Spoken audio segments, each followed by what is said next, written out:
Yeah. Okay. This one. Oh, so I can.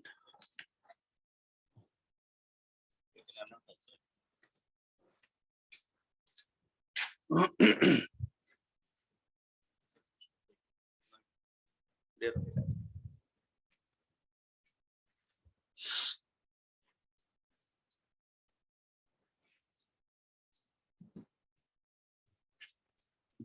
Close the annotation. Oh, annotate. Okay.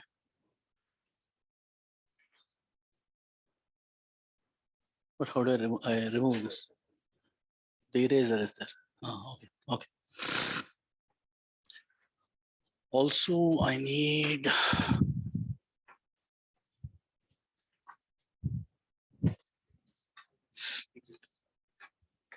Yeah. Guys online, can you hear me?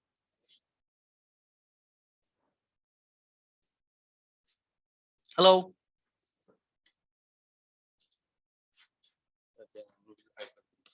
Hmm?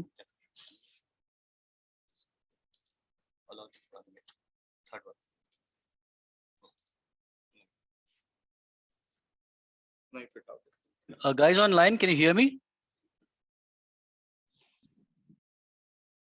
Yes, sir, we can. Good morning, sir. Morning, morning. Yes. Yes, sir.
Captain Hanks has ordered you to remain here, Chief.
It's good.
So good morning, everybody. Can you hear me?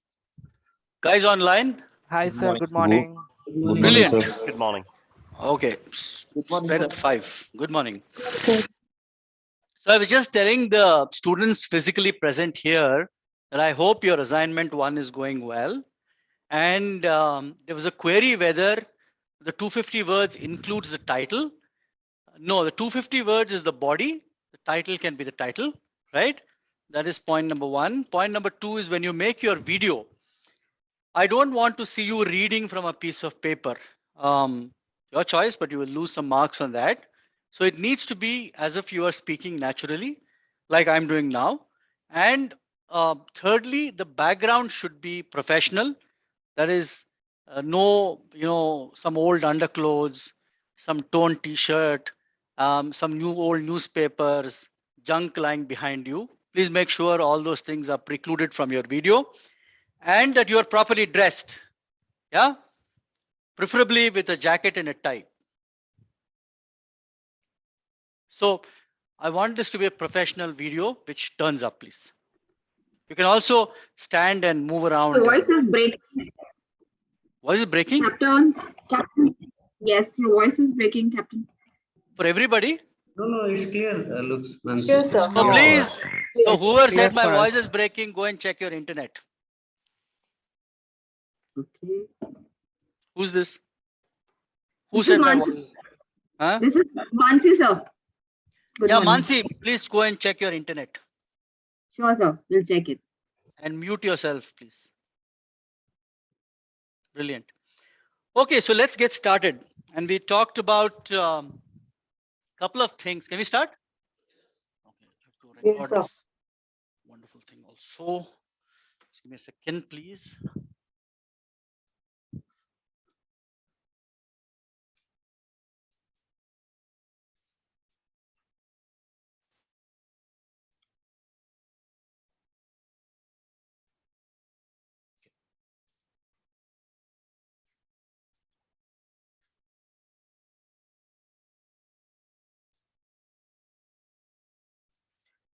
Yeah.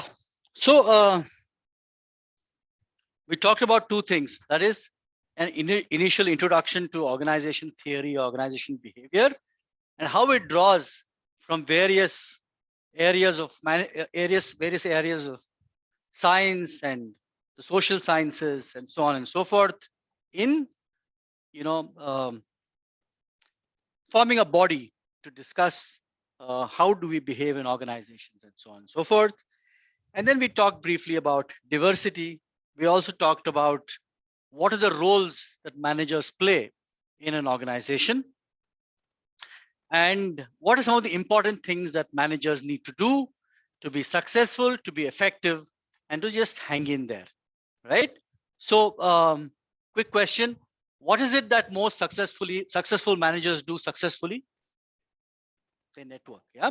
So never underestimate the sort of the reach and the power of networking well. It's very, very important. And you should build what are called as developmental networks where you sort of leverage on those kind of people who are influential and sort of can aid you in whatever your aspirations are. We also talked about briefly about what gets you really promoted in your workplace, and anybody can sort of throw some light on that. What makes you successful at your workplace? Is it your functional skills, your technical skills? What makes you effective? How do you align yourself to your company's goals? What else? Okay. Okay. So I mentioned three things. First of all, do you tell a story well? Yeah. Can you articulate something well so that people understand it? Your superiors understand it, your teams understand what you're saying, and so on and so forth. Next is, are you able to build a personal brand for yourself? Yeah. And you are sort of noticeable.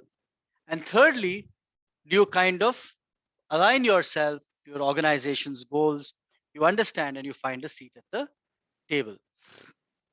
And of course, networking aggressively is very important. And we also mentioned as to why women lose out in reaching really senior positions in industry, simply because they're not able to network as effectively as men, since they have so many other things to do, including going home and cooking and running the family and so on and so forth, which is rather unfortunate.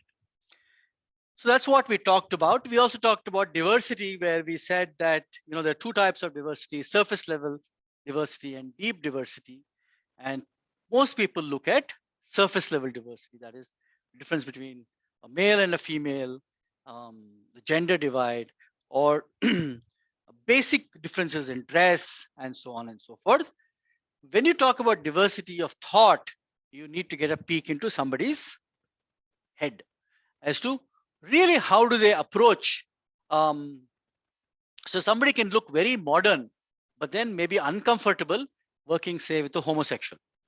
So there is a dichotomy there. I'm modern, but I will not accept some things that are quite sort of accepted in the modern world.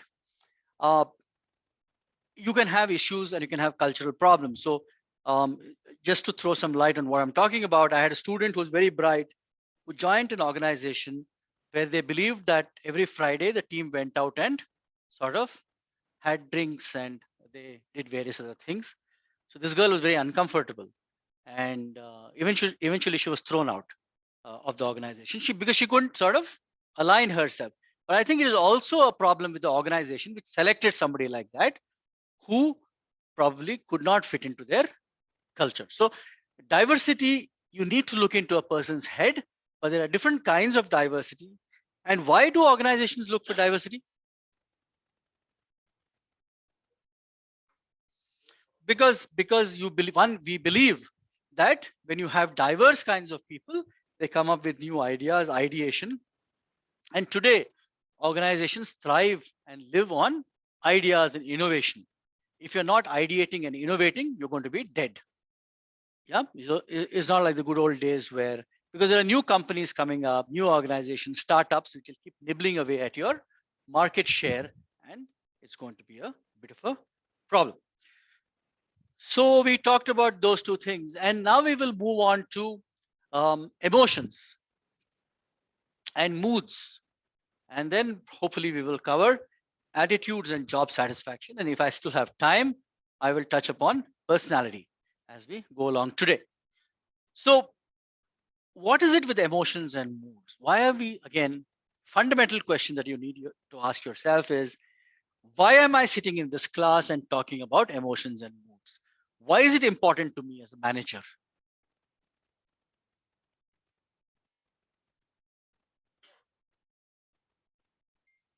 Why should you understand emotions and moods?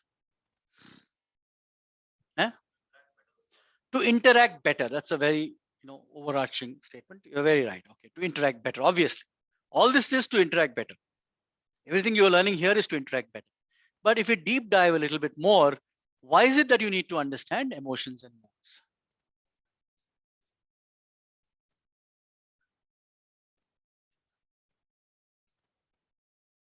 So you're talking about emotional intelligence. If we can sort of understand the emotions that somebody else is going through, we can bring in other forces into play and get them to be more sort of productive and so more motivated and so on and so forth. What else? Why else? What else happens?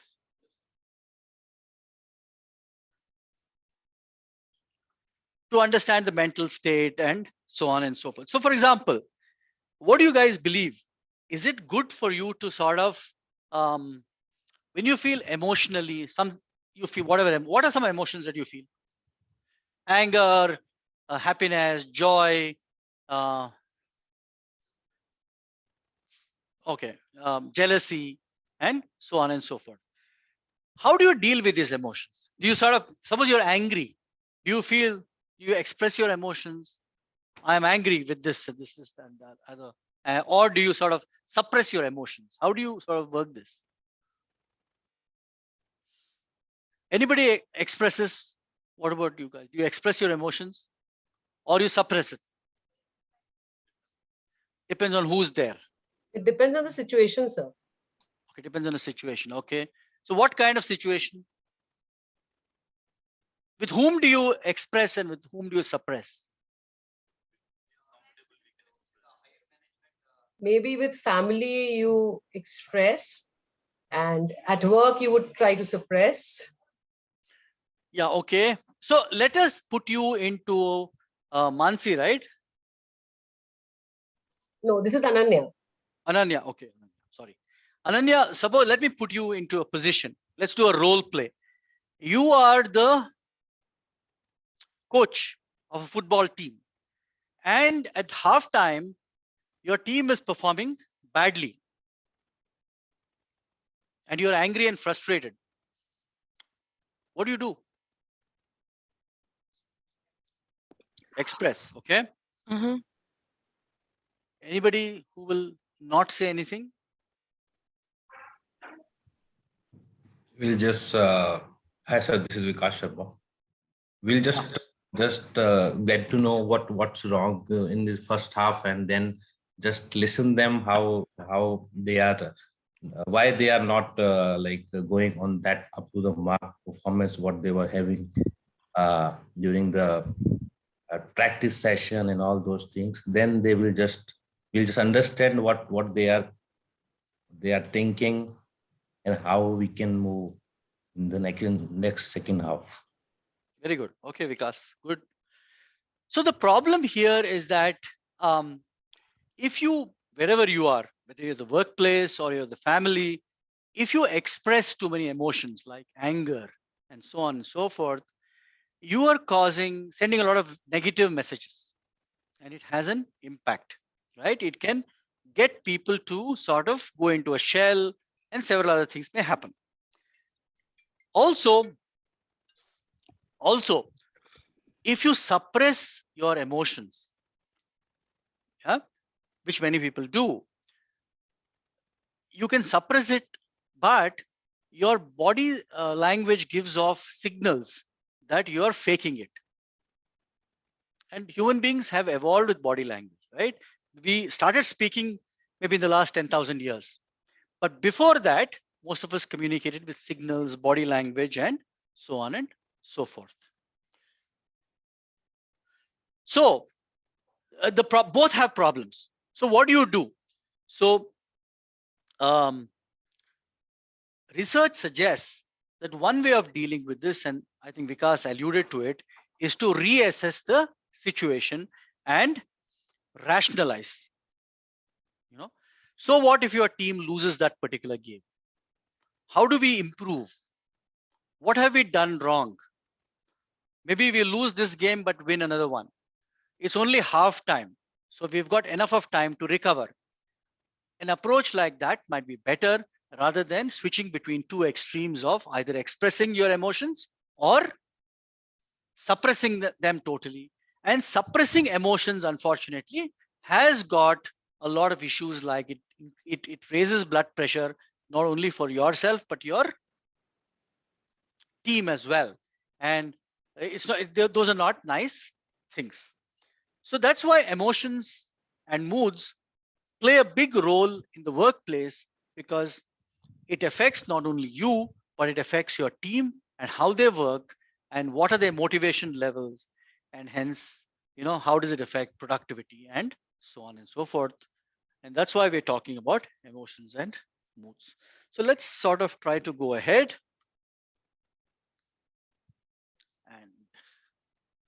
and take it forward. So some of the things that you should know at the end of this session is differentiate between emotions and moods, identify the sources of emotions and moods, and show the impact of emotional labor has on it. What is emotional labor? So suppressing things can lead to emotional labor. Yeah. So, for example, emotional labor is very, very interesting. So how many of you here smoke? Honest answer. None of you smoke? Excellent. None of you smoke? No? Okay. How many of you who don't smoke hate cigarette smoking? Okay.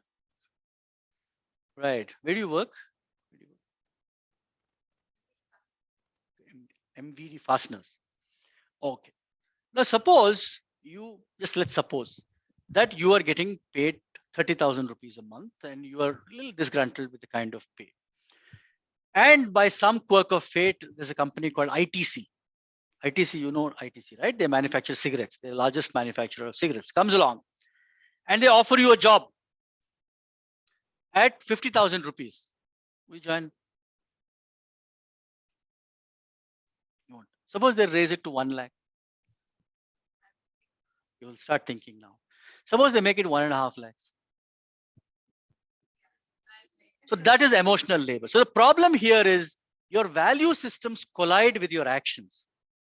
Yeah. And it becomes very, very stressful. A lot of you are actually in jobs that you don't like. Why are you there? Because you think it pays you well. Yeah. So emotional labor happens when your emotional value systems are heading in one direction. You hate cigarette smoking, but because of the extraneous or external rewards, extrinsic rewards that you might get, you go and choose to work with an organization that does the same thing that you don't. So suppose you're a pacifist, you don't believe in war, but you are working with the armament industry. Again, emotional labor. Also, you can have, say for example, my job. I might be in a lousy mood this morning. I might be jet lagged. I might be tired.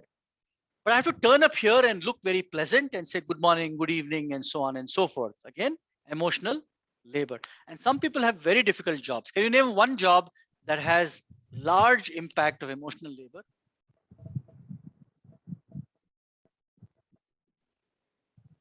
Team leader, okay. Something that's very obvious. For example, an air hostess. If you look at an air hostess on an airplane, the lady or the man or the flight steward has to look pleasant at all times, smile, say namaste to everybody, and they might feel like kicking somebody on the backside. Yeah, but they can't express that emotion. So you have again emotional labor. Emotional labor is a huge, huge stressor, and it can cause problems. Yeah. Who's this character? Nitin Ram, can you mute yourself, please? You have something to say? Yeah. Okay. So, okay. Describe emotional intelligence. We talked about it a little bit. The strategies for emotional regulation. We talked about it. And apply concepts about emotions and mood to specific OB issues. So we have sort of covered some ground. So what is an affect? Defined as a broad range of feelings that people experience. Affect can be experienced in the form of emotions or, so these are feelings that you sort of experience. Emotions are caused by specific events. So for example, you are walking on the road and you find somebody kicking a dog. Does it incite an emotion? The small puppy going by, you find somebody kicking it. So emotions are caused by specific events. Or suppose I suddenly turned on him and said, "You're a stupid guy." Does it incite an emotion? So that's an event. Yeah. So caused by specific events, very brief in duration. You might have a surge of anger or a surge of happiness or a surge of joy, and then it sort of dies away.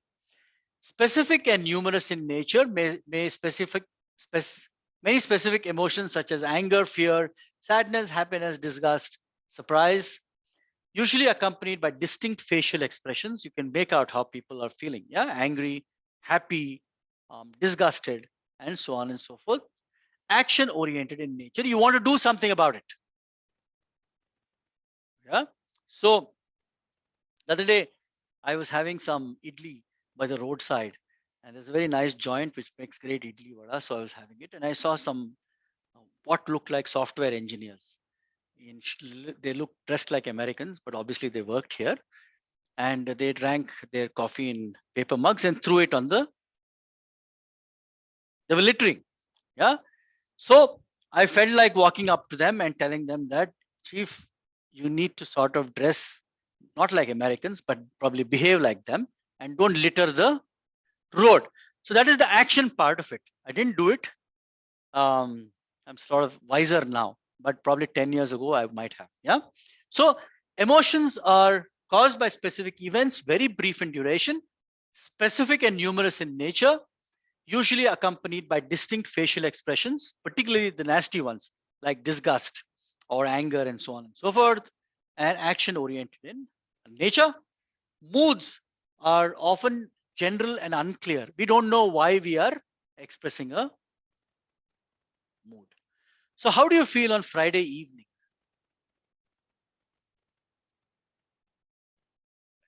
Really happy, right? Yeah, because the weekend is coming. How do you feel on Sunday afternoon? You have to go back to work. So that is a mood. You difficult to pin it, but generally you know what kind of a mood you're getting into.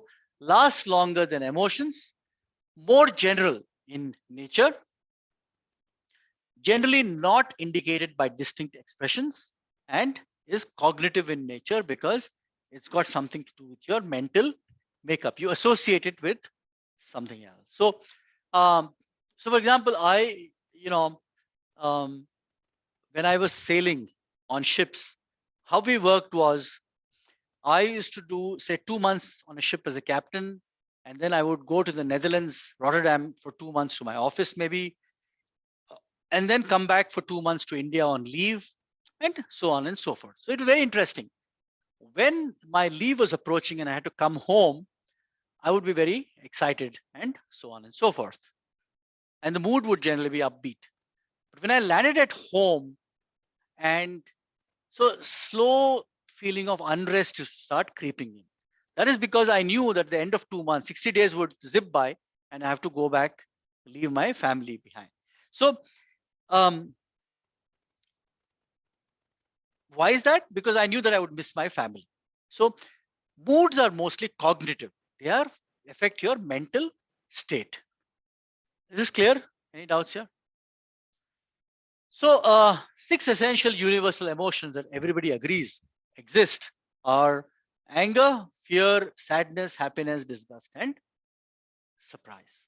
Yeah, these are universal. Wherever you go in the world, these are accepted as 6 emotions that are universal in nature.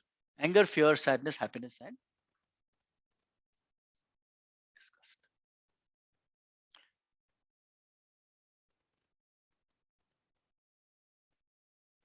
Yeah, again, sometimes we have what are called as moral emotions. Anybody can tell me something about a moral emotion?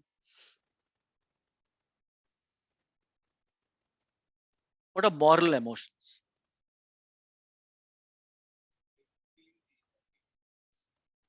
No, so moral emotion. No, do you have any morals, all of you, or you have no morals at all? What are, tell me some morals you might have. Hey, all of us have some morals, no? Or you don't have any? Like if some accident happen, we automatically No, feel don't sad give me a about it. story. Don't give me a story. Tell me of a moral emotion that you may have. Mhm. Giving respect to elders, okay, is one moral emotion that you have. It's more of a statement, but okay. So do you get upset if you see people not giving respect to elders?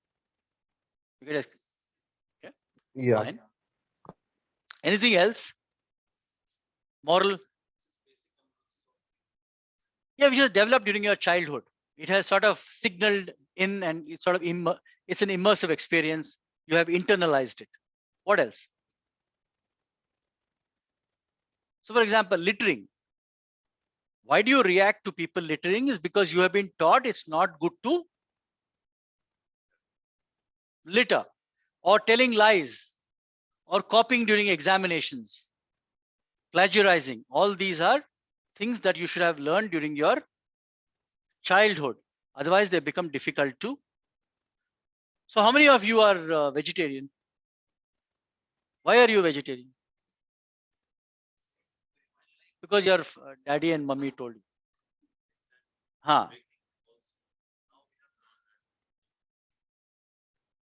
It's again a moral emotion. Yeah. So you've learned it during your childhood, and you have. So earlier, I'm a vegetarian. I sailed for many years, but I remained a vegetarian.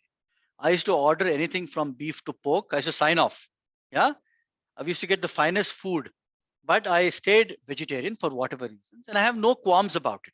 And I say it is a moral thing for me. I don't like to kill animals to survive. That's a strong moral emotion, and I make no bones about it. And I'm not lecturing to other people that you should turn vegetarian or vegan, but the choice is mine.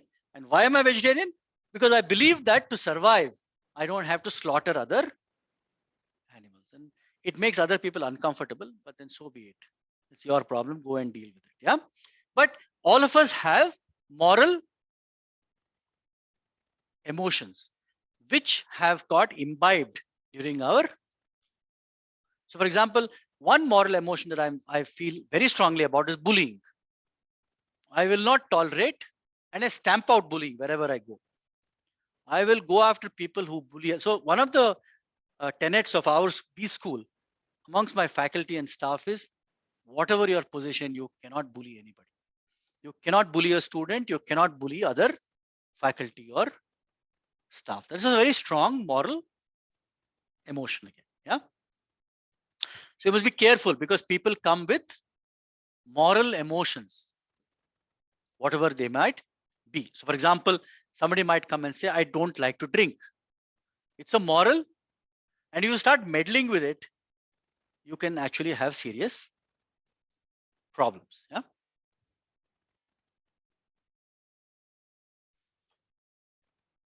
Yeah, the last line is important, because morality is construct that differs between cultures. Yeah. So for in many cultures, it is not important to respect elders. So if you go to the United States, it's not about how old you are. It is about what you do that gains respect. So you don't see old people getting respect just like that. So it might start sort of impinging upon your own moral value. Yeah. Moral. Yeah, moral emotions come from moral values. So the emotion is the visible part of it.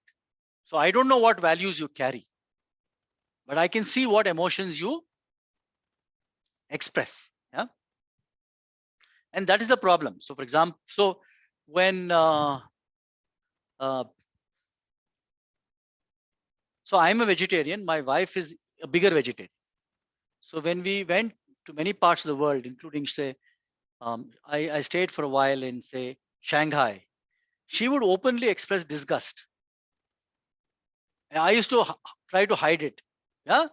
When we got invited to parties and so on and so forth, or even for that matter, Sri Lanka, which was very close to our culture.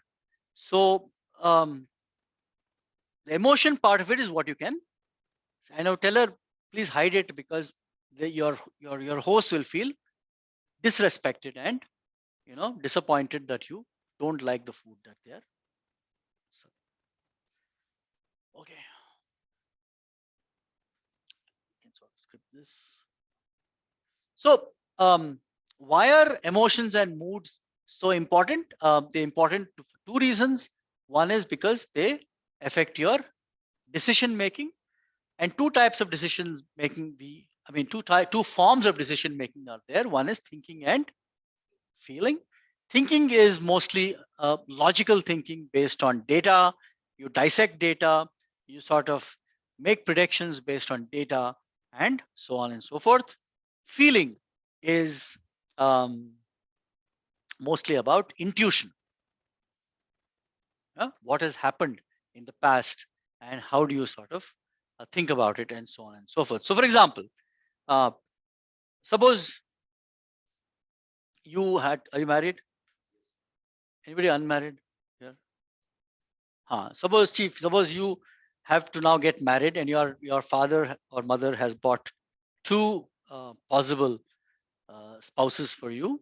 One is very pretty and um, poor. The other one is very rich and not so pretty. Very well educated. Whom would you choose? But not so pretty. So he's thinking. Yeah, he's using logic and so on and so forth. Some of the people might say, I don't care. I mean, I'll see later on what happens. I will go for the pretty but poor one. Yeah. So you might be intuition. And yeah, so again, very interestingly, coming back to my own case, when I sort of married my wife, I was already an officer and on board, and I had this kind of Western outlook to life and so on and so forth. English speaking. My wife comes from a very small, tiny village which had only 700 people. Not great at English.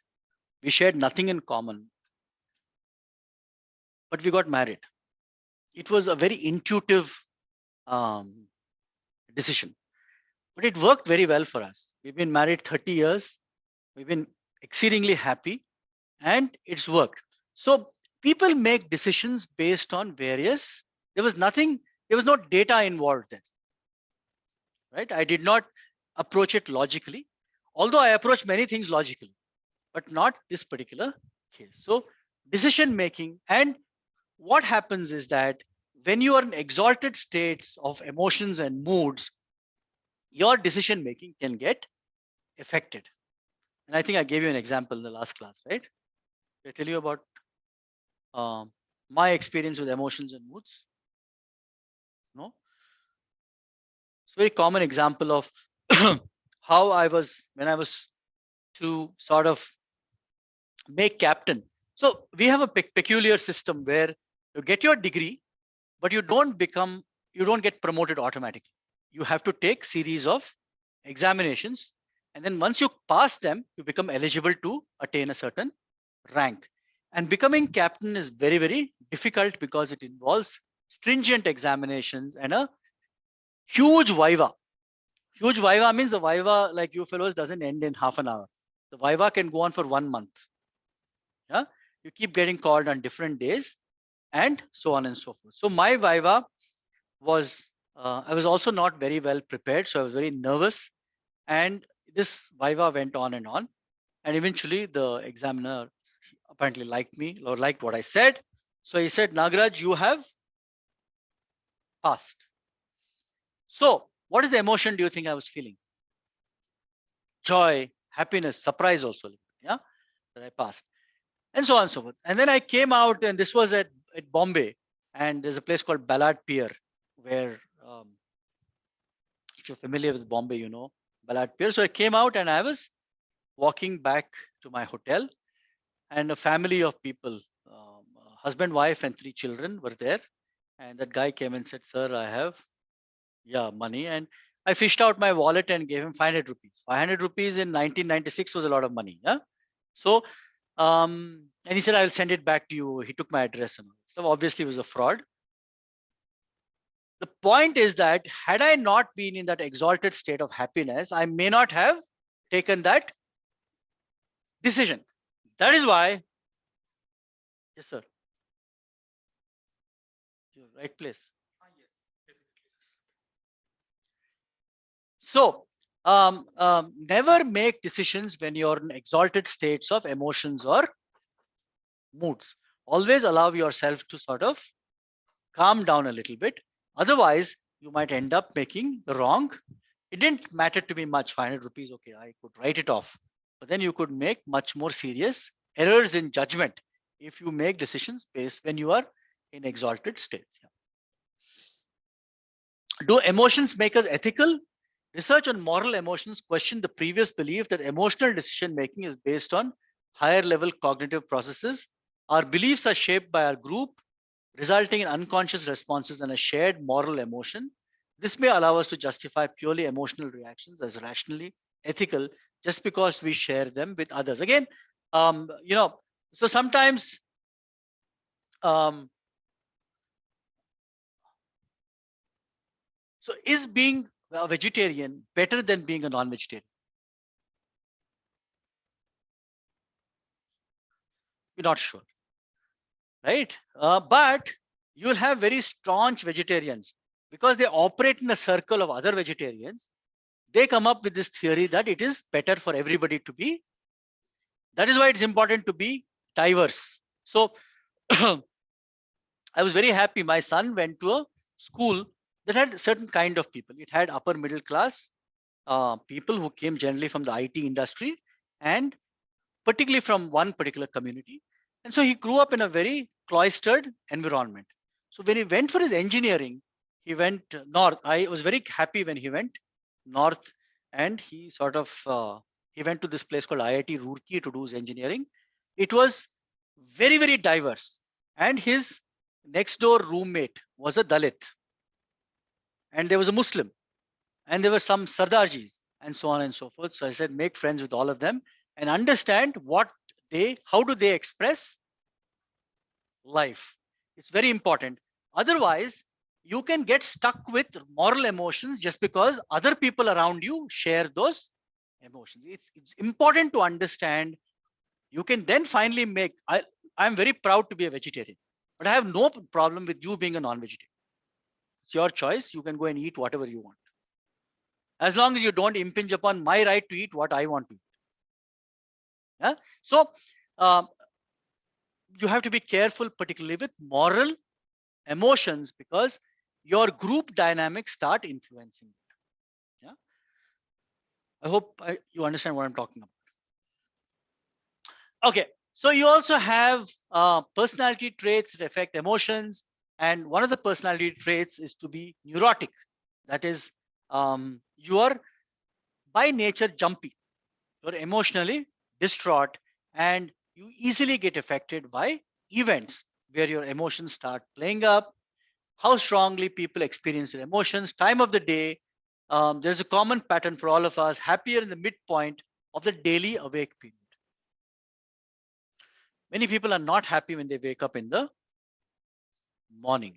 Yeah, they're grumpy and they're disgruntled and so on. Day of the week, happiest towards the end of the week. So these things start also. So they used to say in America, if you had to buy a car, make sure that you bought a car that was manufactured on, say, Tuesday or Wednesday, not on Monday or Friday, if you had enough of influence. Because apparently those cars were better manufactured because people had more stable emotions during that particular period. So, but I don't know, how would you find out when the car was manufactured? Anyway, weather, again, does weather affect your mood? So there is no direct correlation. For me, yes. So for example, when I went to Scandinavia and worked, say, in Sweden or things like that, and you had no sun for extended periods of time, it affected how your mood played out. And I would find myself not in a happy mood. I like the sun on my back and I like it to be warm and so on and so forth. So I'm not a great guy. So when people say I want to migrate to Canada, I ask them, do you know where Canada is actually? So many people are not aware. They're not aware that there is nothing between Canada and the North Pole. Yeah, and it's most of the time cold and chilly. Or for that matter, many fellows want to go to New Zealand. There's nothing between New Zealand and the South Pole. Why ever would people want to go there? We want to go to New Zealand, chief. You want to go to New Zealand? Why? You like sheep and eating grass and all that stuff. Huh. So nothing much happens over there. Anyway, so choice is yours. But let me tell you that those are tough countries to live. It is the reason why nobody lived there is because conditions were very. Why is India's population 1.3 billion? It's great. Nature is great. You know, we don't have extremes of nature. Food is easily available. It grows well. Yeah. And many of these countries that are not inhabited have problems with nature. And all of us Indians want to go and settle over there. I simply can't understand this. So people ask me, sir, your son is now in America. Would you go and settle there? Never. I find Bengaluru very comfortable, entertaining. There's a lot. You only have to sit in Jayanagar and watch the crowd going by. You can get entertained for free, which doesn't happen in many other countries. Okay, so weather is important. I once went to a place called Shakalan, which is off Siberia. Minus 45 degrees centigrade. It is terrible. Yeah, really difficult to survive. Stress, even low levels of constant stress can worsen mood. So having stress is a problem. It affects us in several ways, including can affect your mood, affect your mind, affect your health, and so on and so forth. And one way of alleviating all that is by sort of social activities or physical activities. Go and drink a bottle of wine with somebody once in a way, somebody pleasant, somebody who doesn't make you more depressed. Yeah. Or go for a jog or go for a walk or play a game of table tennis or cricket or whatever you do, or watch a good movie, read a good book with somebody else, network again, talk to people. Do you guys go out and have a bottle of wine with somebody or something like that? So start doing it. Go and find like-minded people and so on, and try to spend some time with them. Yeah. Sleep. If you don't get 8 hours of sleep, you are sort of placing yourself in some danger. And don't believe these cock and bull stories where people say I sleep only for 2 hours a day, and it doesn't exist, doesn't happen. Exercise does somewhat improve mood, especially for depressed. So if you're feeling depressed, go and exercise. Encourage your team. The former CEO of Philips in India, Bob Hoekstra, I knew him quite well from the Netherlands, and we again met up in Bengaluru when he was here. Every weekend, forcibly, he used to take his people out for a trek. They used to go to some mountain or something and climb it and come back. Physical exercise improves your levels of, how your mood is and how do you relate to other people and so on and so forth.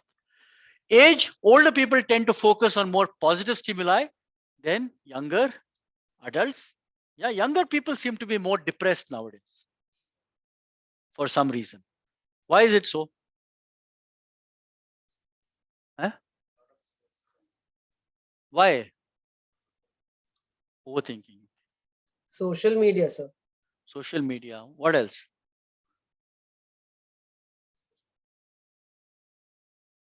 Not exposed to a lot of other things. Okay. Lesser? Less talk. Huh? Okay. A lot of, you said overthinking. Yeah. A lot of negative thinking. Okay. What else? Okay. I think also less patience. Yeah. Inability to wait for something. There's an interesting experiment carried out in. Yes, Abbas Ali. Okay. There's an interesting experiment carried out at Harvard Business School. It was a longitudinal study which took 25 years. They got a group of young children, about 4 years old, and put them into a room like this, glass all around. And experiment was very simple. They put a piece of marshmallow, marshmallow? It's a very American thing. Spongy and sweet. They put it in front of each kid and they said that those of you who don't eat it for 10 minutes will get a second marshmallow. Don't eat it, that's all. And then they recorded what happened. So out of those 50 kids, some kids, varying stages, some kids waited for 1 minute, 30 seconds, 2 minutes, 3 minutes, 5 minutes, 9 minutes. Many ate it. Some licked it and kept it back. And some sat and did nothing. The experiment ended. They waited 25 years and then checked as to what had happened to all these young kids. And they found, very interestingly, that those people who had not touched that marshmallow apparently did better in life. Yeah. So your ability to wait and hang in there and show patience is an important input for success in material life. Yeah. So I think that is one problem with a lot of youngsters. There seems to be a lack of patience and an ability to wait for something good to. They always want things to work in their favor. I can't take failure, kind of. And if you don't agree with me, then you're my enemy. So on and so forth.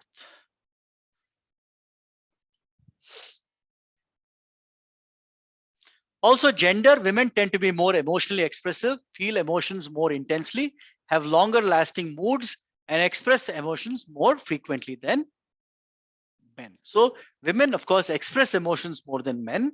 It's not that men don't feel emotions, but again, culturally, many men are taught not to show their emotions. For example, do you see many men crying in public? No, it's not that they don't feel sad. It's just that but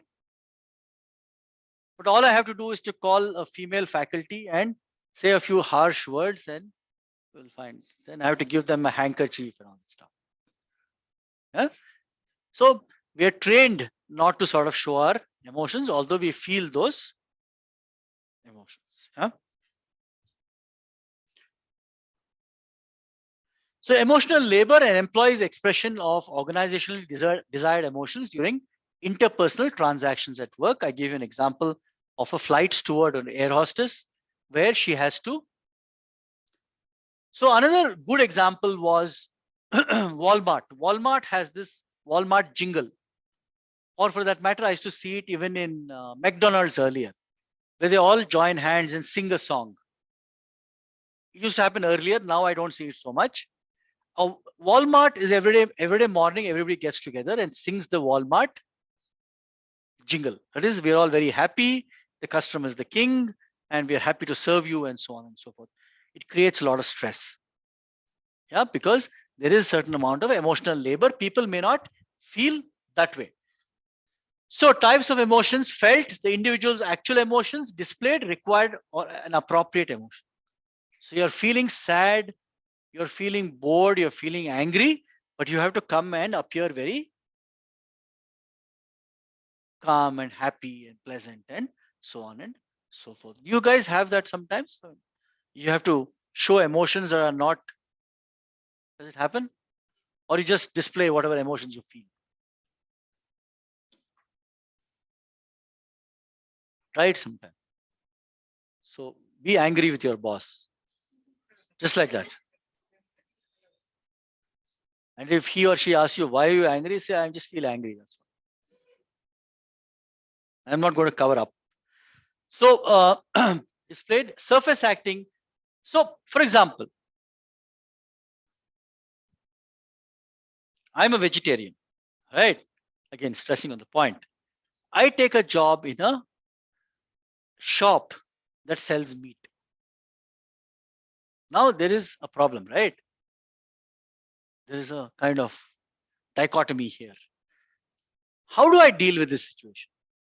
What are the possible options?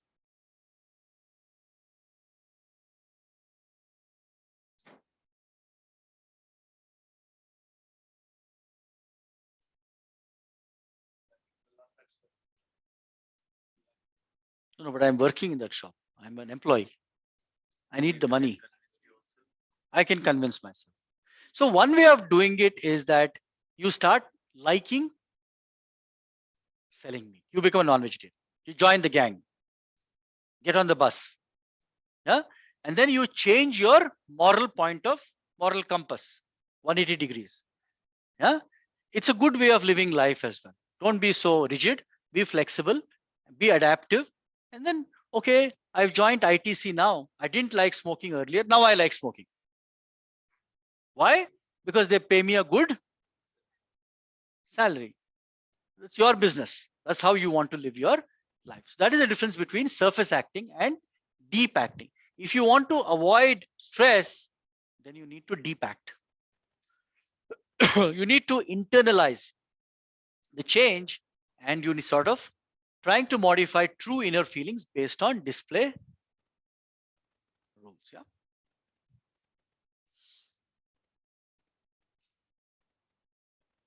Any questions from anybody?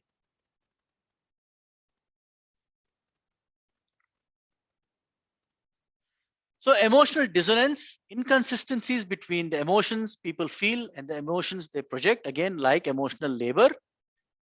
Long-term emotional dissonance is a predictor for a job burnout. Again, I find a lot of people say in particularly the ITES industry, where you have burnout, because many people are there, and it's my sort of conclusion, for the money, and not necessarily that they like the job. Eventually, that leads to job dissatisfaction and job burnout, and then they sort of are shells. Decline in job performance and lower job satisfaction. Yeah.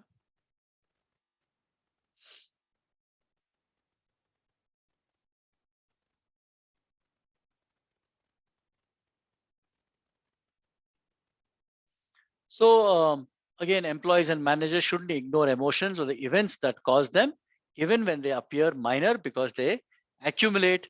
And so suppressing emotions, again, what I was telling you, is a little dangerous because it can lead to high levels of stress and so on and so forth. You should be able to talk about emotions and rationalize them. Yeah. Okay. I think I covered it. Okay, again, let me talk about emotional intelligence. Emotional intelligence is a person's ability to perceive emotions in self and others. What are your own emotions? What makes you angry, sad, surprised, and so on and so forth? And how does it impact other people? And what are the emotions of people in your surroundings, and so on and so forth? Understand the meaning of these emotions. Regulate one's emotions accordingly in a cascading model. So you regulate your emotions so that it doesn't become a problem and lead to interpersonal issues. Yeah. So any of you have sort of come across issues at workplace and so on and so forth where your emotions cause problems?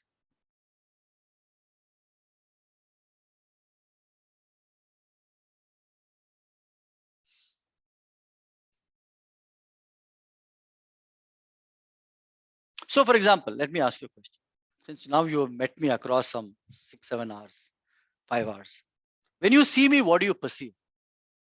Suppose you have to describe Captain Nagaraj to somebody. What would you say?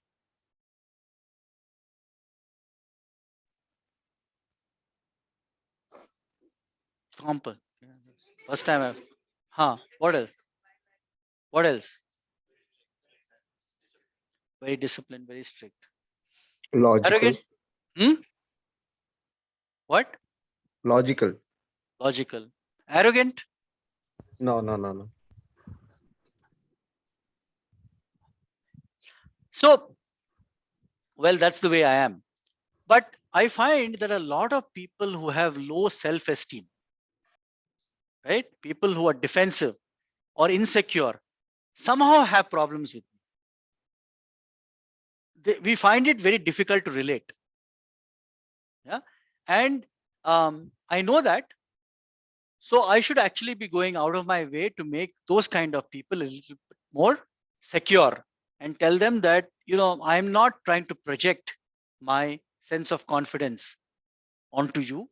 I understand that you have security issues, but I'm not threatening it. But then I don't care most of the time, which is again a bit of a problem. So the point here is that you need to regulate your own emotions or the emotions of other people if you want to be really successful at what you do. Yeah. being emotionally intelligent is very important to how you succeed or fail at your job. You can be great functionally, you can be great technically, but if you don't have good interpersonal skills, you are going to have problems. And emotions make up one major factor of it. So please bear that in mind when you deal with other people. First, understand yourself, what triggers you have. Yeah. And then how do your emotional outbursts work on other people is very, very important.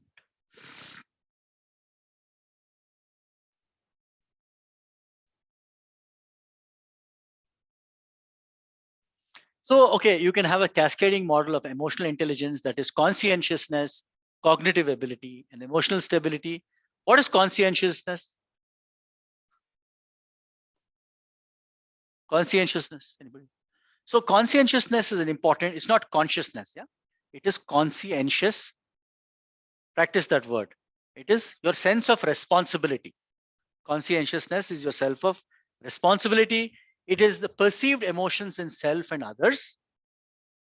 Are you responsible enough to look at your own emotions and what emotions other people feel? Your cognitive ability, your ability to think, understanding the meaning of those emotions.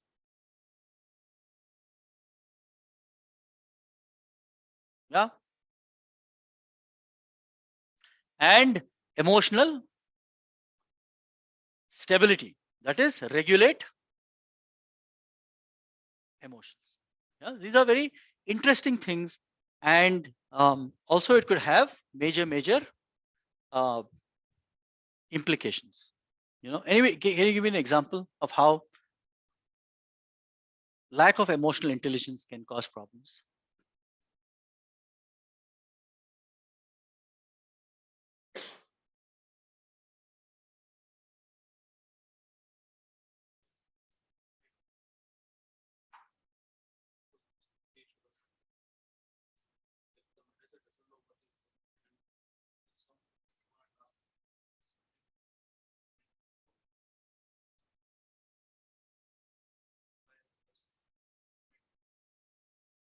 Okay.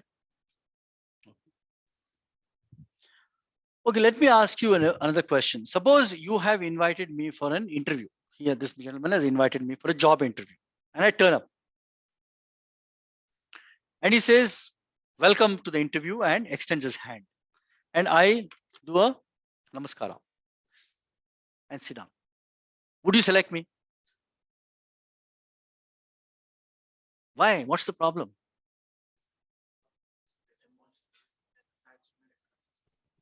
So that is your perception. You want to shake hands, I want to do. You should be focusing on what I know or don't know.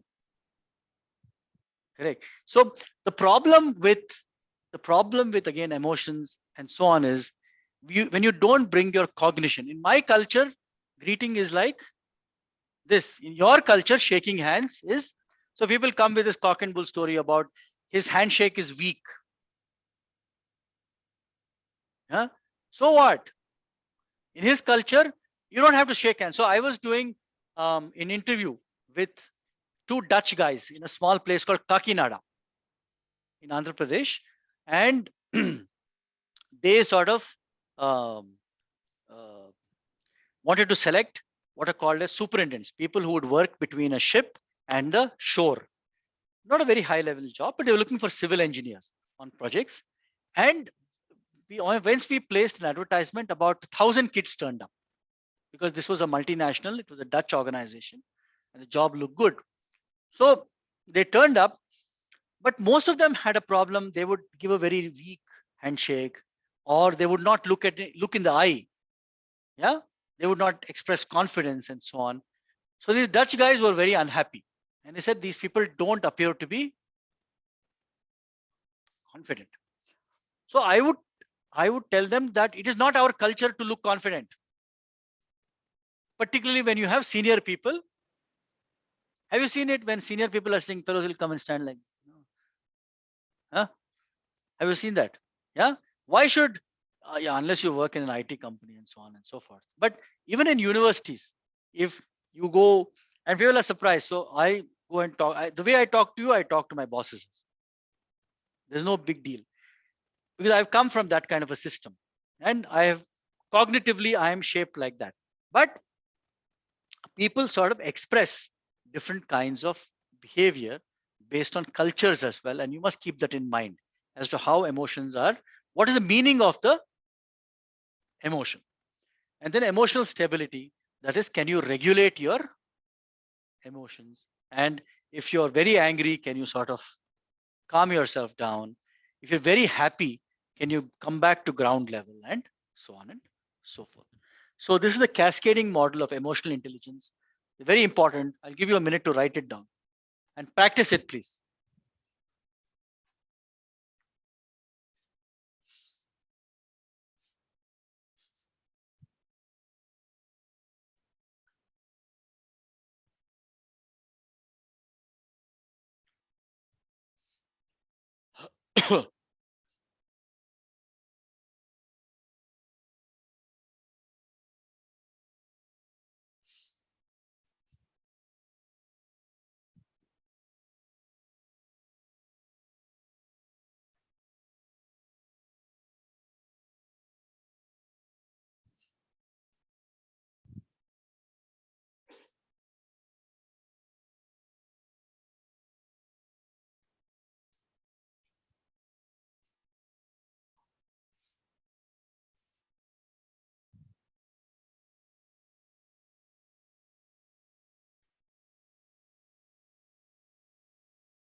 Yeah.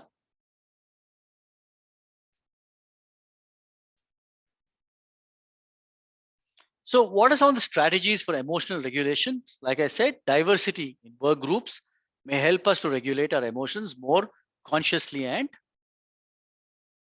effectively.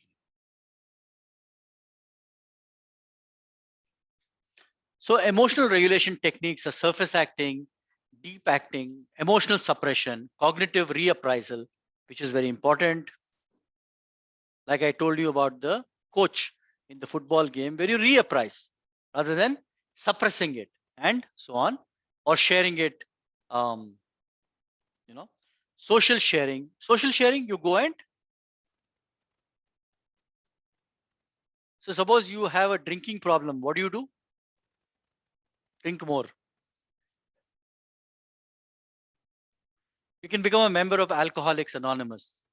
Yeah, and go and share your.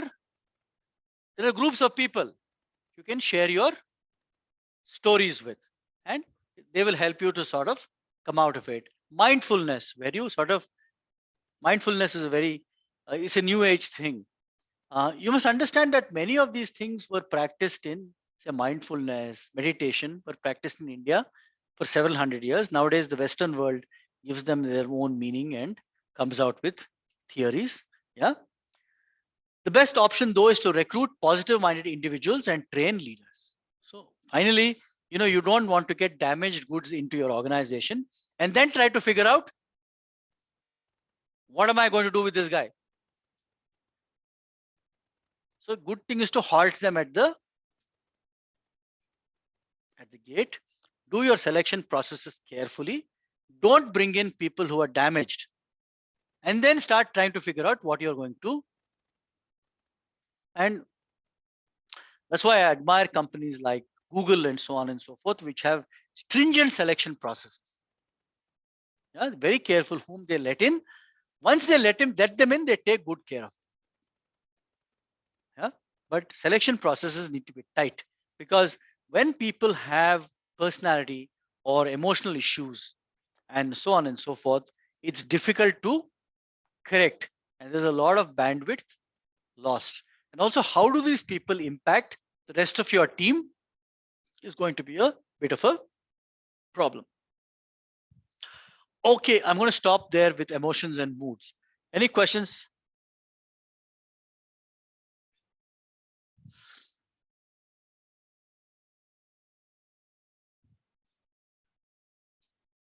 Any questions? No?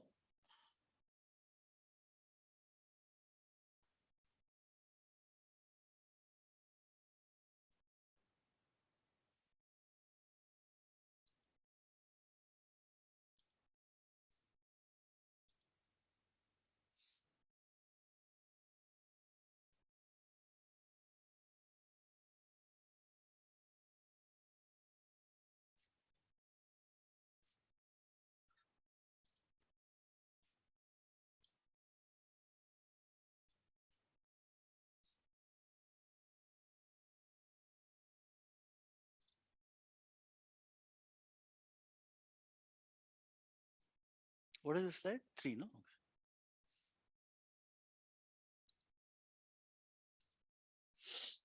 So guys online, can you see this new deck? Yes, sir. Yes, sir. Attitudes and job satisfaction. Yes, sir.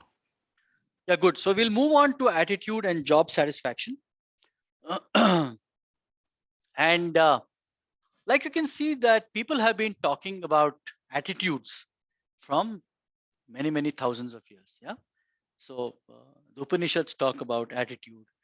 And why is it important to have a good attitude? Which is again trying to, find out what do you mean by, so I think he has a bad attitude. I think he has a good attitude. What does it mean? Behavior. Okay. What else? What kind of behaviors?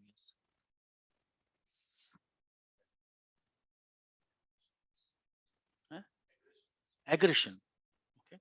So when you say somebody has a good attitude, what are you trying to express? The frequency between them. Both of you like to drink, so he's a good attitude. Is that the frequency you're talking about? No, no. Or both of you like to share a smoke or something like that. What is a good attitude?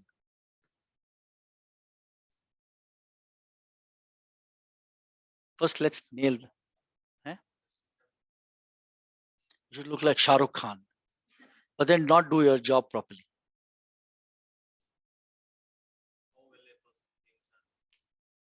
How well a person thinks and expresses. Okay. What else? Guys online, I hope you're not sleeping. No, sir. Because it's mutual understanding and agreement and disagreement. Mutual understanding and agreement and disagreement. Okay. What else? What are some traits of a good attitude? Why do I think this guy has a good attitude? Being ethical. Okay. I think he has a good attitude because he's ready to experiment. He is ready to fail. And when he fails, he lifts himself up and comes back. Is that a good attitude? Right. So we're now putting, what does it mean to have a good, I find him to have a good attitude because he is motivated. Yeah. Because I find him to have a good attitude because he's excited. I find her to have a good attitude because she hangs in there in the face of difficulty. Right. So you can express a good, again, just because somebody shares a common wavelength with you does not mean that they have a good attitude.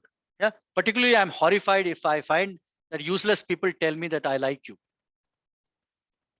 Well, then I start questioning myself. Huh? If this guy said I like you and he's useless, then what am I doing in life actually? So just because you share a rapport with somebody does not mean that you and they have a good attitude. Yeah. So put these into perspective. Eventually, in organizations, they want people who show leadership traits, people who are ready to work in teams, people who are ready to collaborate, people who are positive, people who are motivated, people who will rise in the face of failure and not run away. Yeah. And people who sort of hang in there in tough situations. So all these make up a good attitude. Now, why is it so important to have these attitudes? Because, like I think I mentioned in the last class, attitude impinges upon behavior. Our behavior stems from our attitude. So if you have negative attitudes, you will also have negative behavior. And so it doesn't work well. Yeah? Any questions on this?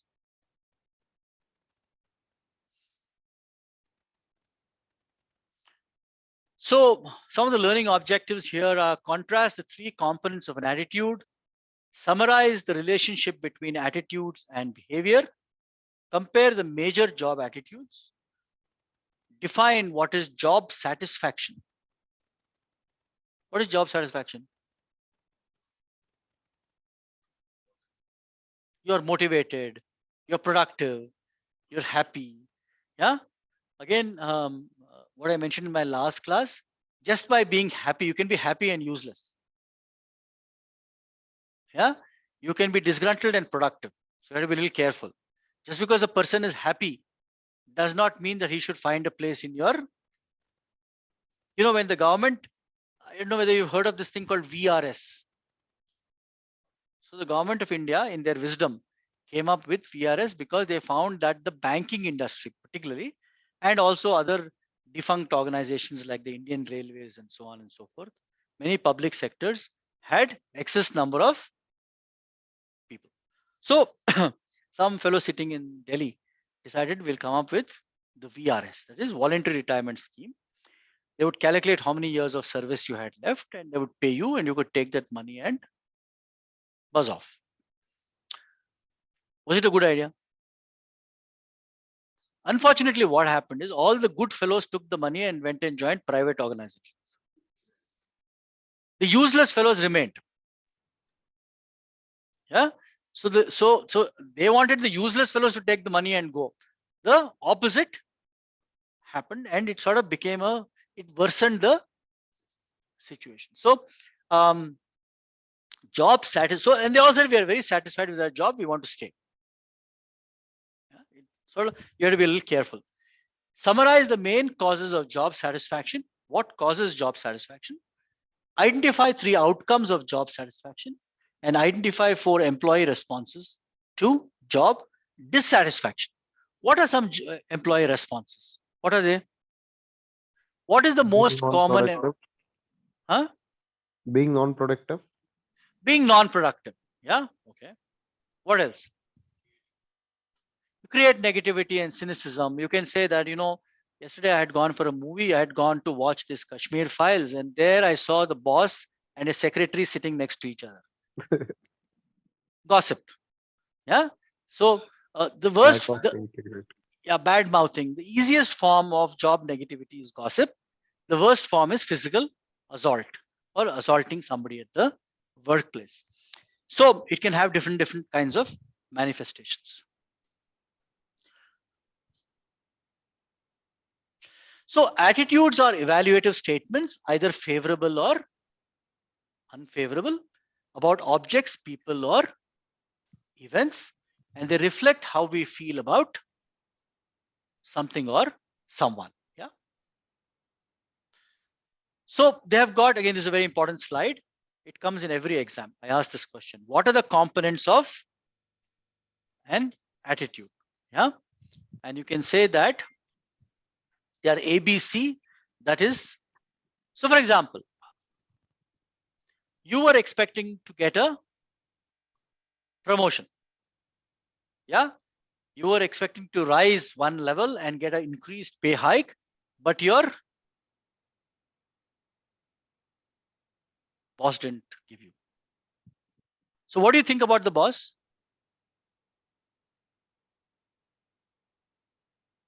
You were expecting a promotion, but he did not promote you. So what do you think about him? Biased. So you really dislike the guy. Yeah. So that is the cognitive, the affective part of it, the feeling part of it. I dislike my supervisor. And then you evaluate the cognitive part of it. My supervisor gave a promotion to a co-worker who deserved it less than I did. My supervisor is unfair. That is your mental thought process. Your mental machinery is now working, and you came up with that conclusion. And finally, you come to a behavioral component, that is, I am going to look for other. Yeah. So again, reinforcing the point that most attitudes end with, or all attitudes end with a behavioral component, where you're going to express it by a behavior. Yeah.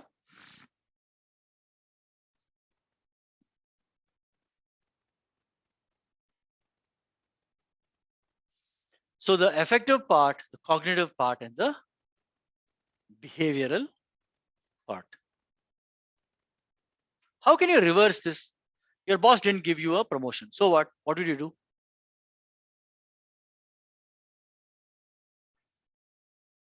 I'll work harder and get a promotion next time. Is another way of looking at it. Yeah. So you can change the cognitive part using your intelligence.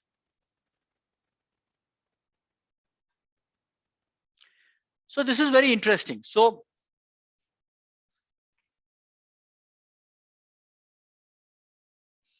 in many cases, we find that your the affective part and the cognitive part can affect the behavioral part, right?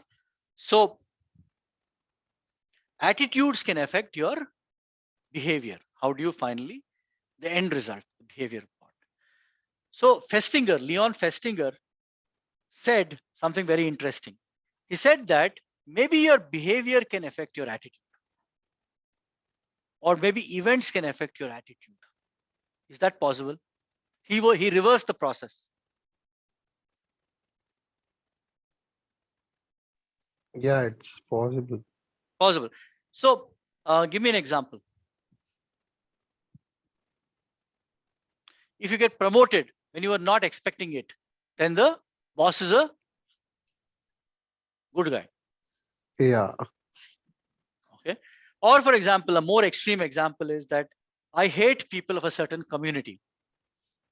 But in a riot, when I was going to get killed, they saved me. So will my attitude change? I have known several people who used to talk ill about the United States. That is a useless country. Everybody drinks. There is no stability. People are all the time divorcing each other, and so on and so forth. Yeah. And then their son or daughter goes and lives in the US, and they also make a trip there to look after the baby and all that stuff. Yeah. Then they come back and say, what a great country the US is now. So here you have an event which altered an attitude. So Leon Festinger was right. So there is a possibility that behaviors can also affect your, the reverse is also true. Behaviors can, or events can affect how you feel about a certain thing, and so on and so forth. Yeah.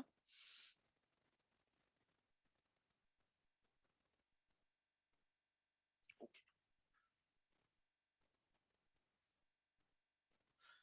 So summarizing the relationship between attitudes and behaviors, there are some moderating variables.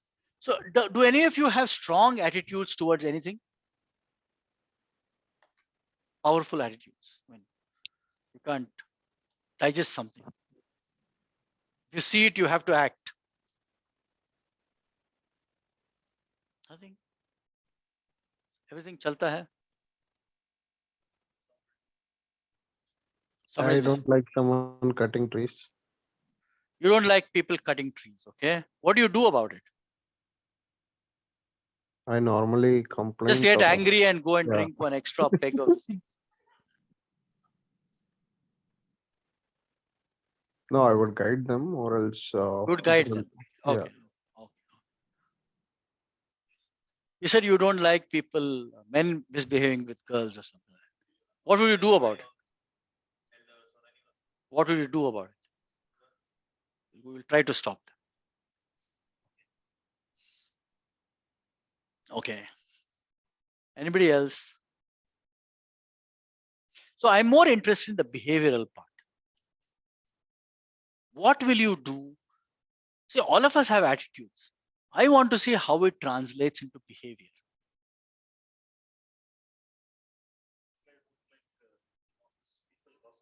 Huh. Stop gossiping. Good. Okay. So, again, I'll give you a personal example from several years ago. When I was still on ships, I was captain, and I'd come home. And at that point of time, my son was a young boy. I think he was 9 years old or 8 years old, something like that. He used to go to school in a bus. Generally, a non-complaining fellow. Never talk about events that happen. It would be very difficult to get him to talk about what happened in school. So, and one day he said that there were some older boys who were sort of bullying him in the bus. That is, they would take his tiffin box and throw it, eat whatever it was. So somebody said I was calm. You said I was calm, right? I was not as calm as this in those days, say about 20 years ago. So I decided to intervene. I'll tell you why. So I went and spoke to the bus driver first and the conductor, and they didn't do much about anything about it. I followed up by talking to there used to be a teacher in the bus. I followed up by talking to the teacher. Nothing happened. I wrote to the principal. Nothing happened. So what should I do now? Huh? Teach karate. So one day morning, even now I carry a walking stick, a baton, like the army guys. So those days I had a heavier baton. I took the baton, went to the bus, caught hold of those three fellows, and told them that I will hammer the hell out of you if I find you talking to my son again, and left. And asked him, are these guys troubling you? He said, no, they're all keeping their distance. Interestingly, the point is not about the story. The point is what made me adopt this behavior. Yeah. So the end behavior is very important. And the reason being is that when I was in school, there were a lot of older boys who used to bully us, and we had no defense mechanism. We had to suffer that bullying. So today, if I find anybody bullying anybody else, I go after them, and I don't care about their shape or size. Yeah. So, and I react rather violently. This was a kind of extreme behavior, which is a problem with strong attitudes that you might carry. So you also have to be a little careful. And where does this figure? This figures in the moderating variable. So the importance of the attitude. For me, bullies are very important. I don't like them. Yeah. So it starts manifesting itself in my behavior.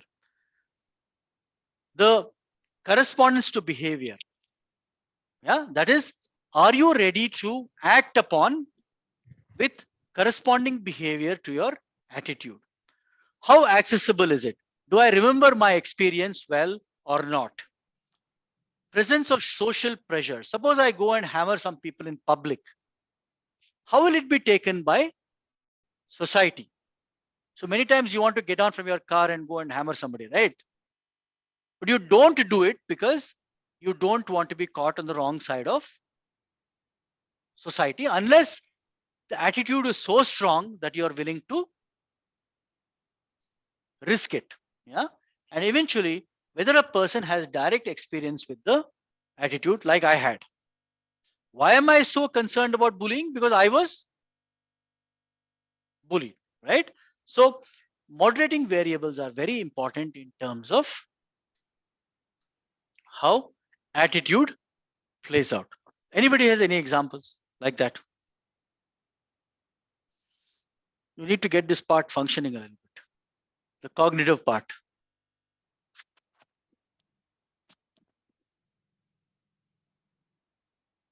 No example of why an attitude was shaped the way it was shaped.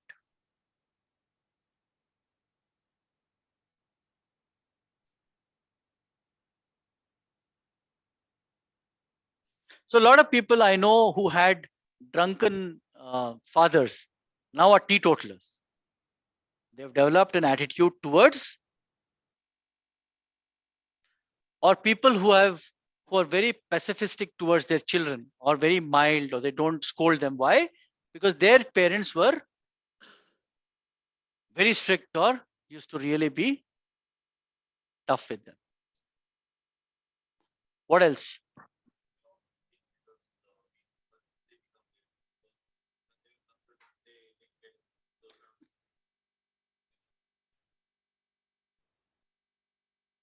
So they sort of are more humble. Okay. So the attitude behavior relationship is likely to be much stronger if an attitude refers to something with which we have direct personal. This is important.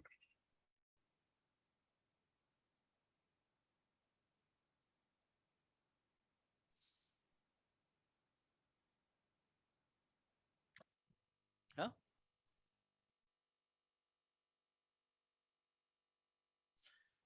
So some of the major job attitudes are job satisfaction, a positive feeling about the job resulting from an evaluation of its characteristics, job involvement, degree to which a person identifies with the job, actively participates in it, and considers performance important to self-worth, psychological empowerment, belief in the degree of influence over his job, competence, job meaningfulness, and autonomy. Okay, folk, we will take a break now. I've spoken long enough for exactly 15 minutes, and we will come back at 11:15. Yeah, go and do whatever you do in those 15 minutes, but be here in 15 minutes. Yeah. Sure, Captain.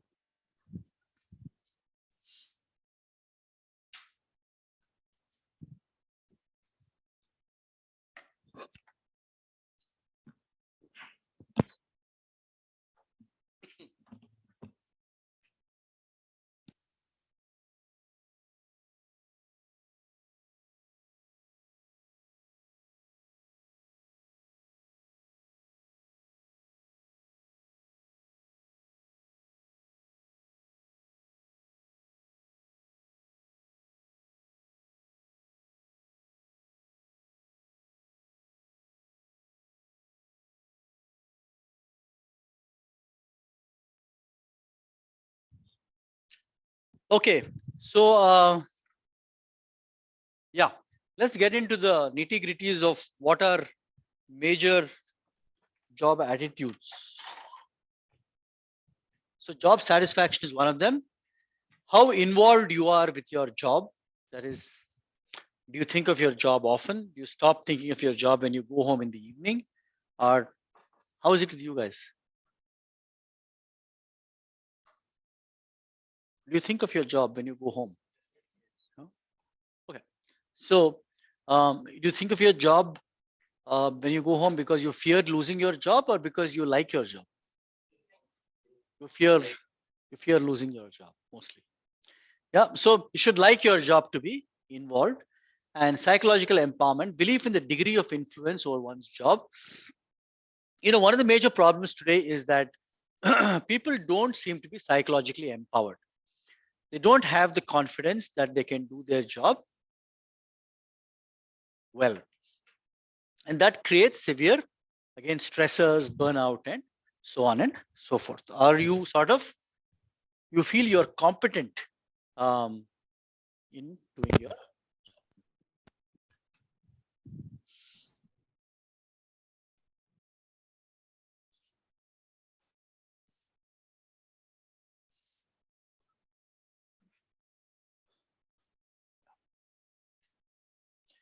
So another important aspect of job attitudes is organizational commitment. Identifying with a particular organization and its goals and wishing to maintain membership of the organization, how committed you are. Some of the most committed people, of course, serve in the armed forces and so on and so forth. They have deep belief in what the army stands for, the navy stands for, and they are able to align themselves, their lives, to the goals of the organization. Commitment, I think, in many places that you work are not as strong as organizations would want it to B. So, for example, there are many people who would say leave their job and move on if somebody paid them 10,000 rupees more, yeah? Which is an issue for organizations because commitment levels are not very high. How do you build commitment?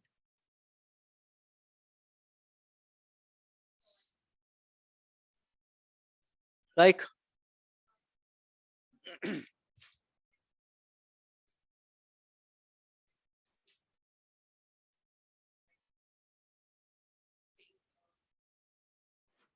paying them. How else would you build commitment?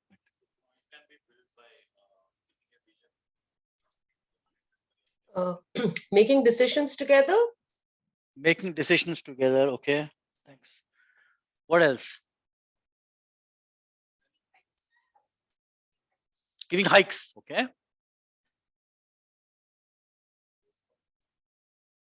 Aligning people to the organization's vision, which is very sort of motivating and so on and so forth.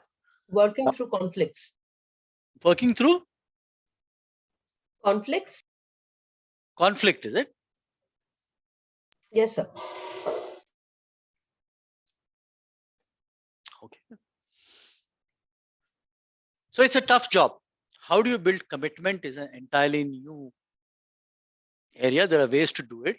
Organizations try to build commitment by building a good organization culture, giving people. So one way of, I believe, in attracting people to stay with you and have commitment is by giving them flexibility at work, by empowering them, not necessarily paying them more money. Yeah, by establishing a good organization culture and so on and so forth. Perceived organizational support again is very important. Do you feel so? For example, when COVID happened, all of you were in work at work. How many of you felt threatened that your company might lay you off? Or did you feel that your organization will support you? Yeah. So good. So many organizations also laid off people. They reduced their salary. They sort of sent them home. So how does an organization? And a good example is say Caterpillar. Caterpillar, which is headquartered in Bengaluru but has a plant in Hosur. And when they were going through a difficult time and they were facing recession, so people were not buying enough of heavy machinery, they had an option of laying off several of their employees, but they didn't do that. They had to reduce production. So what they did was that they said that come to office only 3 days in a week. The other 2 days you stay at home.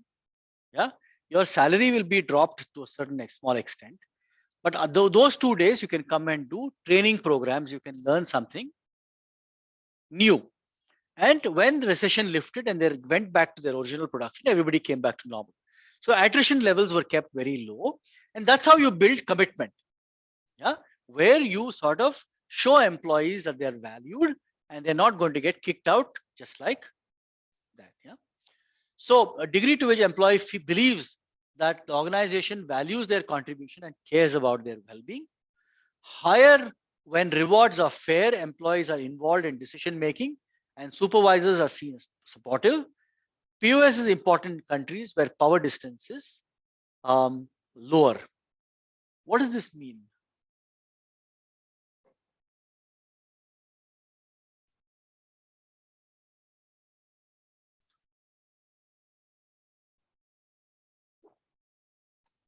What is power distance?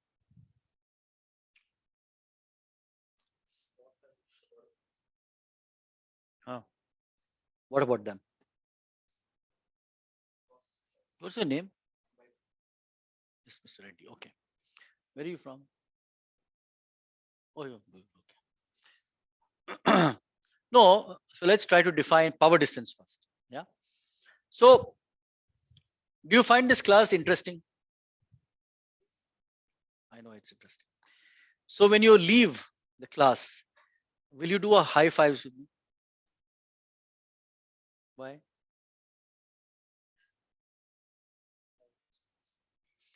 If I was teaching an American set, they would have done a high fives. In fact, several times. including girls and so on and so forth. So that is power distance.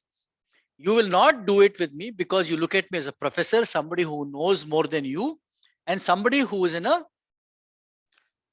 higher position. What do you get in return? Some amount of protection. Yeah. In organizations where power distance is low, yeah,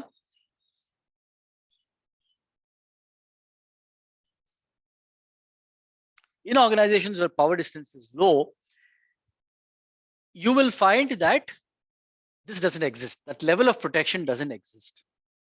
And so you need the organization to step in and fill that vacuum.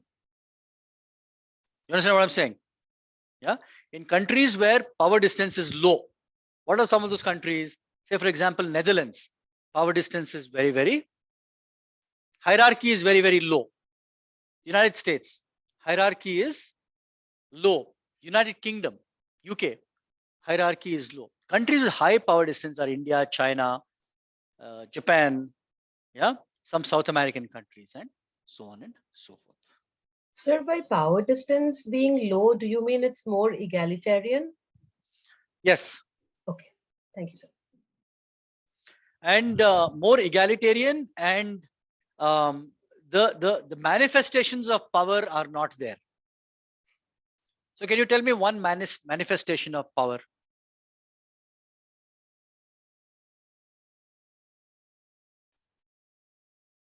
You can just walk into any army unit and you will find this parking is reserved for the lieutenant general.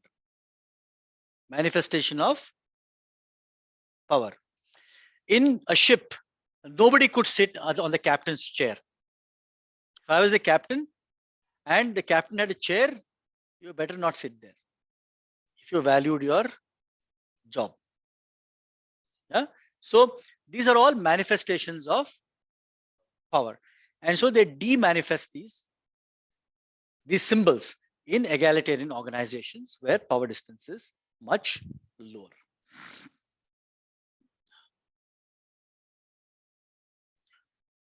So major, another major job attitude is employee engagement. The individual's involvement with and satisfaction with and enthusiasm for the work. Engaged employees are passionate about their work and their company. Again, how do you build employee engagement? There are different strategies. How do you keep employees involved and satisfied? Okay, skip all this.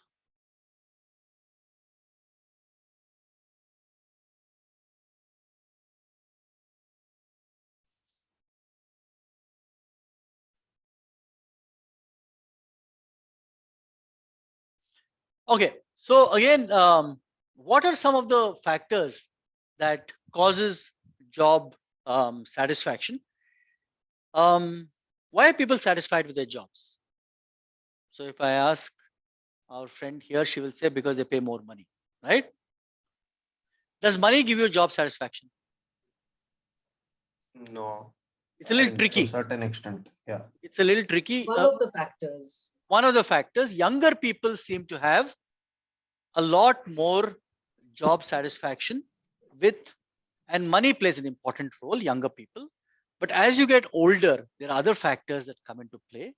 And some things that satisfy people in their jobs are things like how empowered they are and what is the design of the job. I showed you the Charlie Chaplin sort of clip, whether the job is very monotonous, there are no challenges, there are no differentiators, there is nothing interesting happening in the job.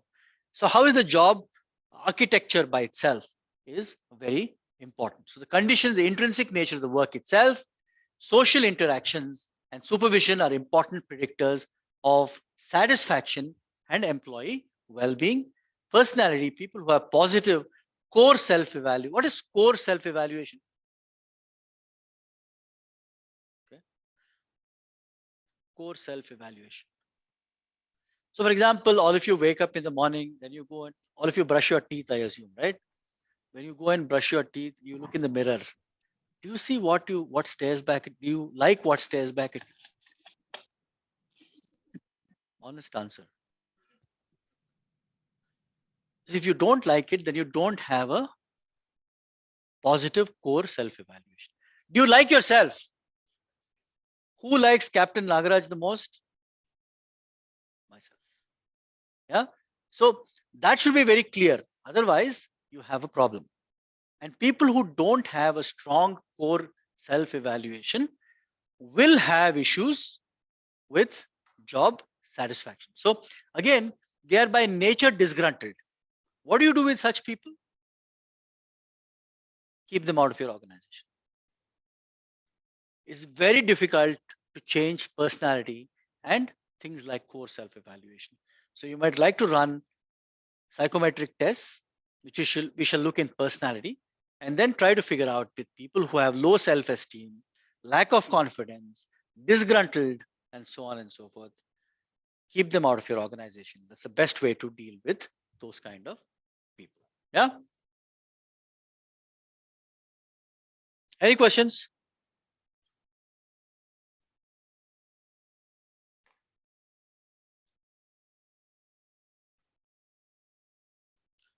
So corporate social responsibility, self-regulated actions to benefit society or the environment beyond what is required by law.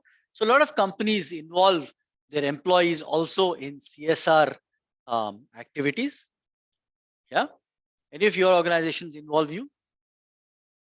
So you can have companies like HP and so on and so forth. One day in a month, they allow their people to go and on their account do CSR, or at least they used to allow, I don't know now, but they used to allow their employees to go and do CSR activities. Why? Because it seems to build commitment and involvement and so on and so forth, right? So CSR is particularly important for millennials, yeah, people born around the year 2000. But not everyone finds value in corporate social responsibility.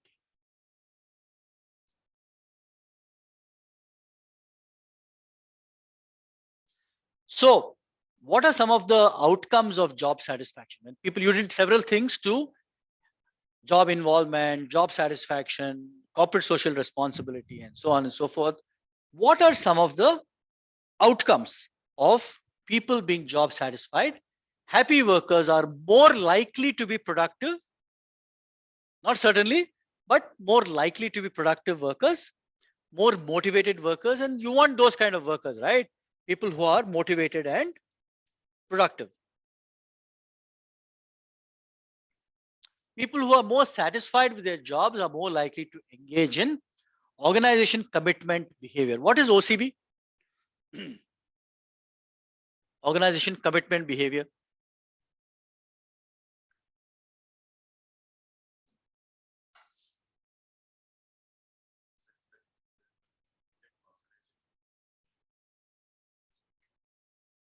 Yeah, but OCB is a little different. OCB is when you rise beyond your call of duty.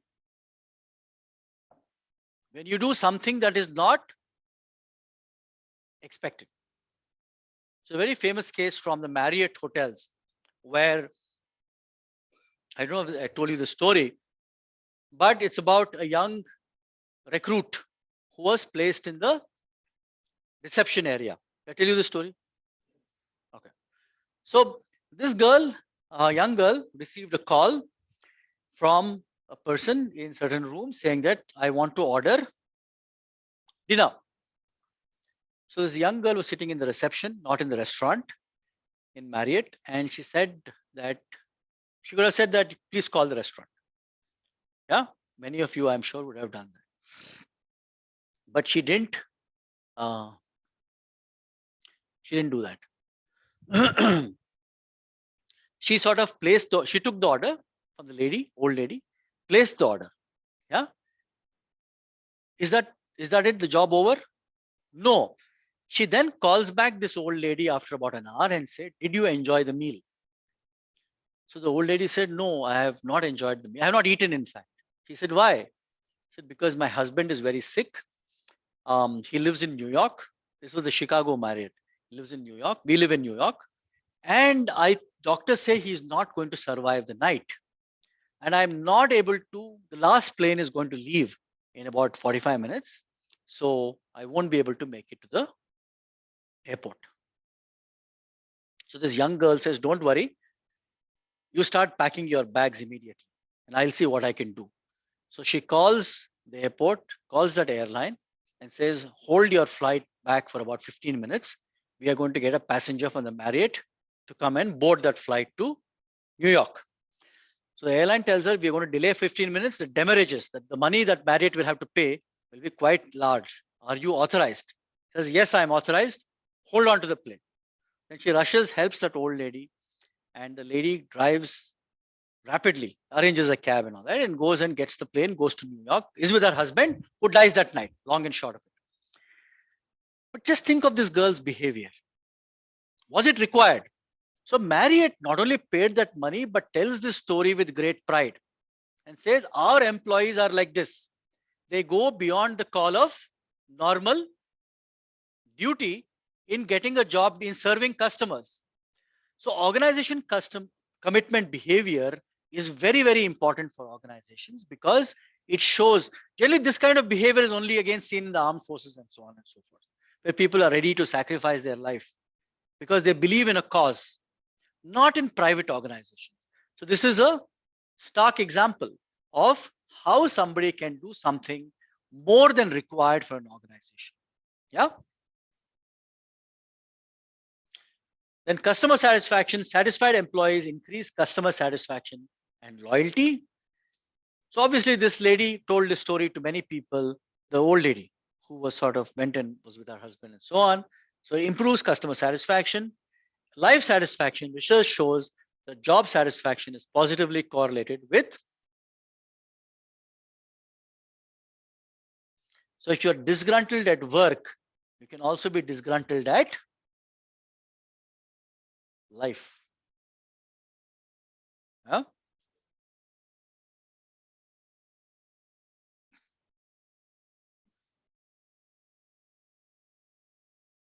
So how do employees respond to job dissatisfaction? And you can be active or passive. So constructive and active is you can talk about it, you can raise issues, you can discuss them. Destructive is you just leave the organization. Yeah. Or you can be constructive and passive. You can be loyal and say, it's okay, I will be recognized at some point of time, I will just hang in there. Or you can be passive and destructive. You can say neglect, that is, okay, I won't do any work also, I'll just hang around and I'm not really interested. So these are 4 outcomes that how people respond to job dissatisfaction. Yeah, but most likely they are active and destructive. That's why you have high levels of attrition.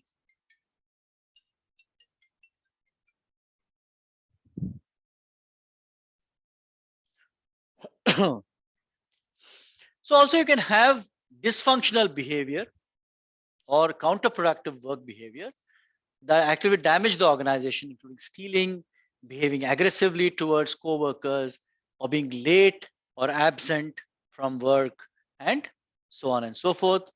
The more satisfied you are, less likely you are to miss. So the first signs of job satisfaction is coming late to work. If somebody is coming constantly late to work, you can make out that they are sort of disinterested and so on and so forth. So turnover, a pattern of lowered job satisfaction, is the best predictor of intent to leave. Yeah.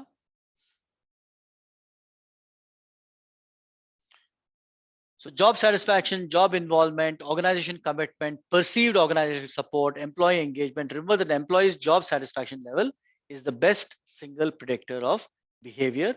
Pay attention to your employees' job satisfaction levels as it determines determinants of their performance, turnover, absenteeism, and withdrawal behavior. So these are important parameters in how your employee, whether your employee is going to stay with you or not, whether they're going to be productive or not, and so on and so forth.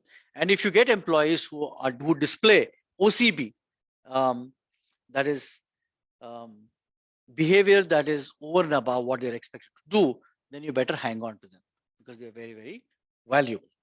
Yeah. Any questions so far? No? Okay. Huh.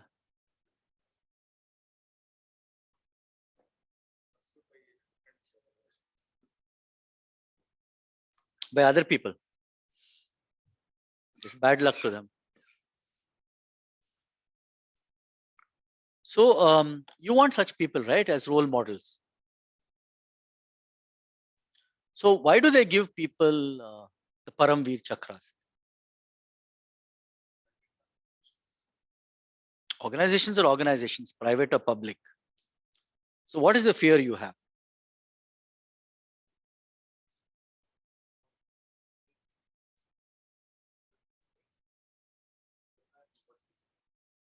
No, he's not doing something other than what he's doing. He's doing something more than what he's expected to do. He's better than what he's overachieving.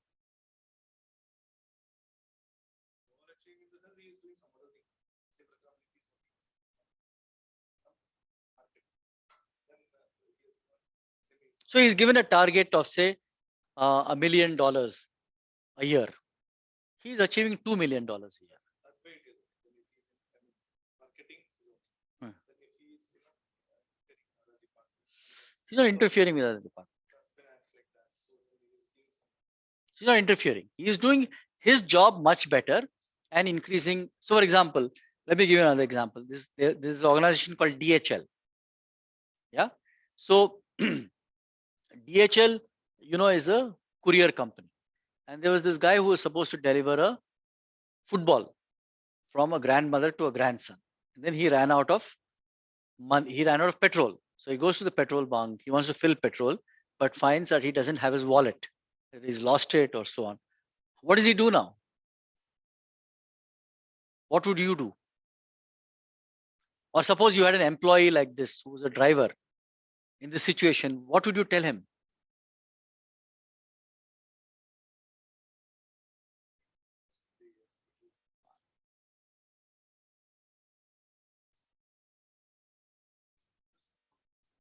He doesn't have money, doesn't have his wallet. So this particular employee sort of placed his watch. He had a valuable watch, which he placed with the petrol bunk, filled petrol, delivered it. That is OCP. He's not interfering with other people.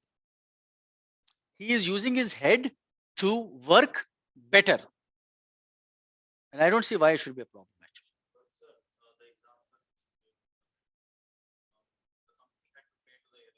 They paid.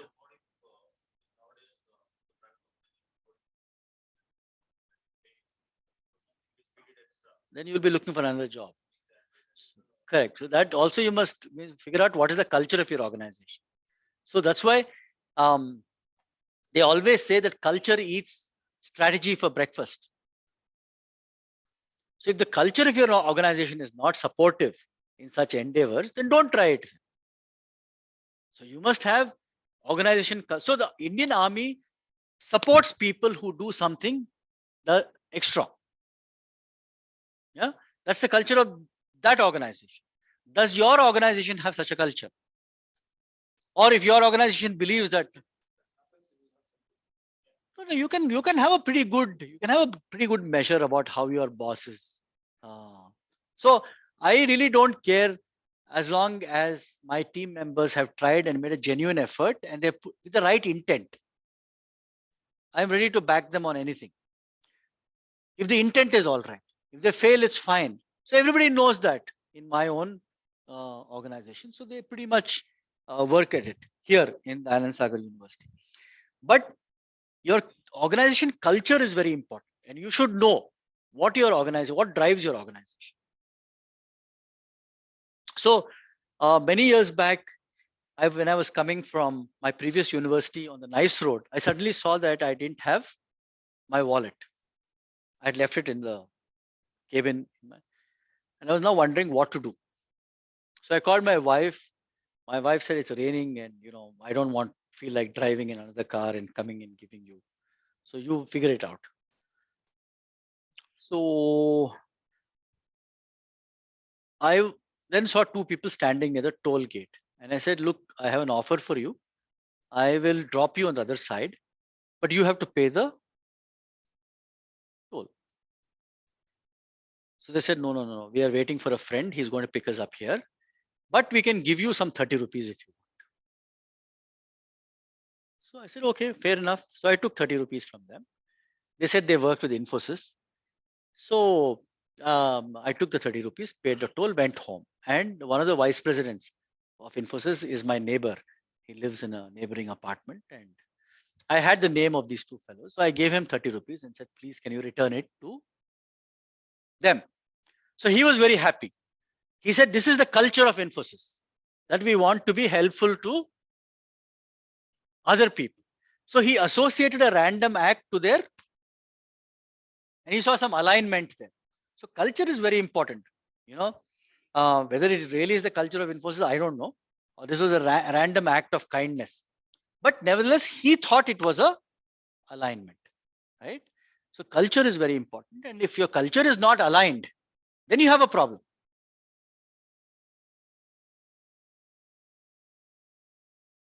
Yes, Mr. Reddy.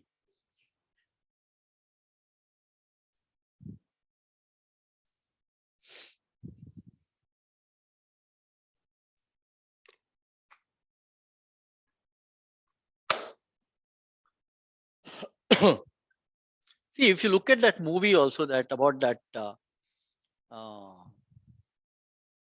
that guy who got the Paramveer Chakra, Captain Batra, Sher Shah. How did he die? He need not have died. He went to rescue somebody else. In fact, he had finished his mission. He volunteered for another one. That is classic organization commitment behavior.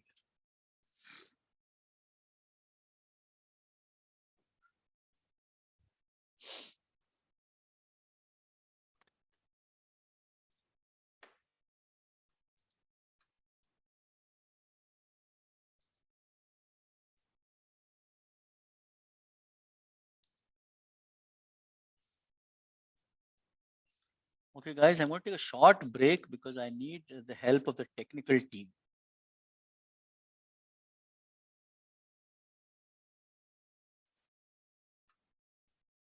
Yeah, I think I got it.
Okay, guys, online, can you see the new deck, personality and values?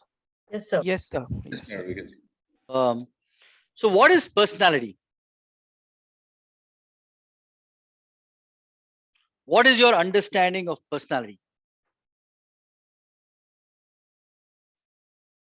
The way you carry yourself. You carry yourself well, so it has a good personality.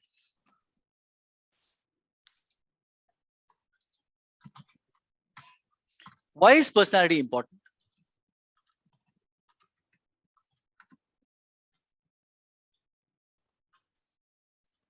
It's the first impression, okay? Presentation of self. Because I want to play that video. Just That people can rely on you. people can rely on you, okay? Yeah, I'm just trying to play a video here So just give me a couple of minutes, please. I'll pause this for a minute.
Okay, guys online, can you see this video?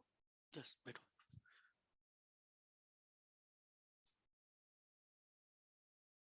No, it's not mute. Guys online? No, No, no, sir, sir. not We yet. can't see any video. We are on the slide See your still. PPT Okay, only. okay. We'll Yeah. share the video. Yeah, not it.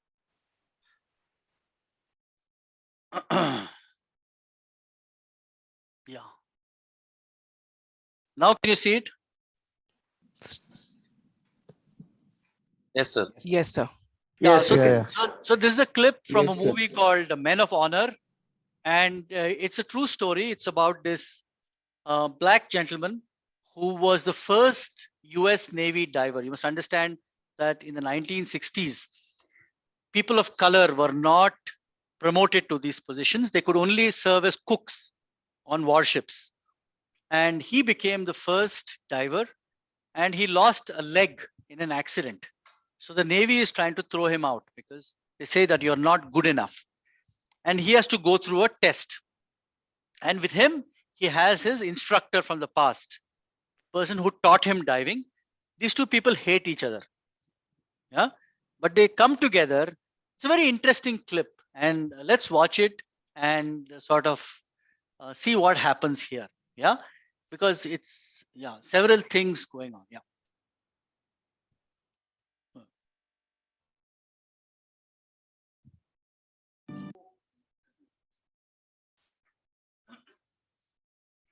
So what does it tell you? What did you understand from this short clip?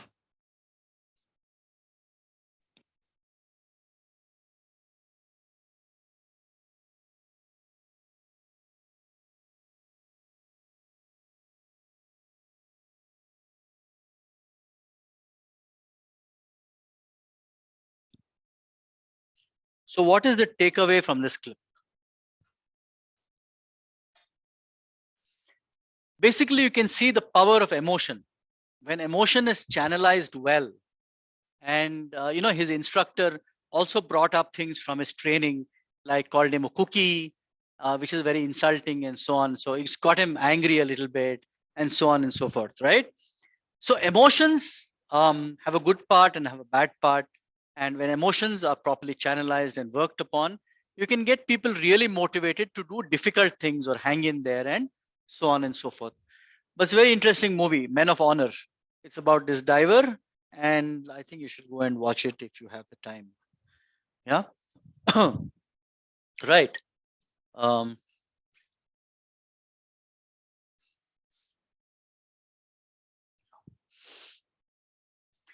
so coming to personality, we were talking about guys online. Did you see this clip? Did you like it? Yes, Did you hear sir. me? Yes, sir. Okay. Thank you. So we'll I'll briefly introduce you to personality and what it means. It's not about how you carry yourself or how you speak or what kind of a tie you wear and so on and so forth. It's very conceptual. And why is it so important, personality? Because you can't change it easily. Personality is very difficult to change. Comes with our DNA, and if you have personality flaws, you can blame it in one of your ancestors that probably they carried this flaw and it came down to you. If you have strengths, you can also give it to them that it came down to you.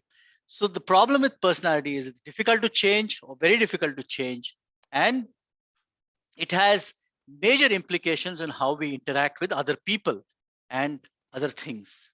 That's why you are talking about it. So personality is a dynamic concept describing the growth and development of a person's whole psychological system, the sum of ways in which an individual reacts to and interacts with others. So this part is the important one, the sum of ways in which an individual reacts to and interacts with other people. So and there are two models that we will look at.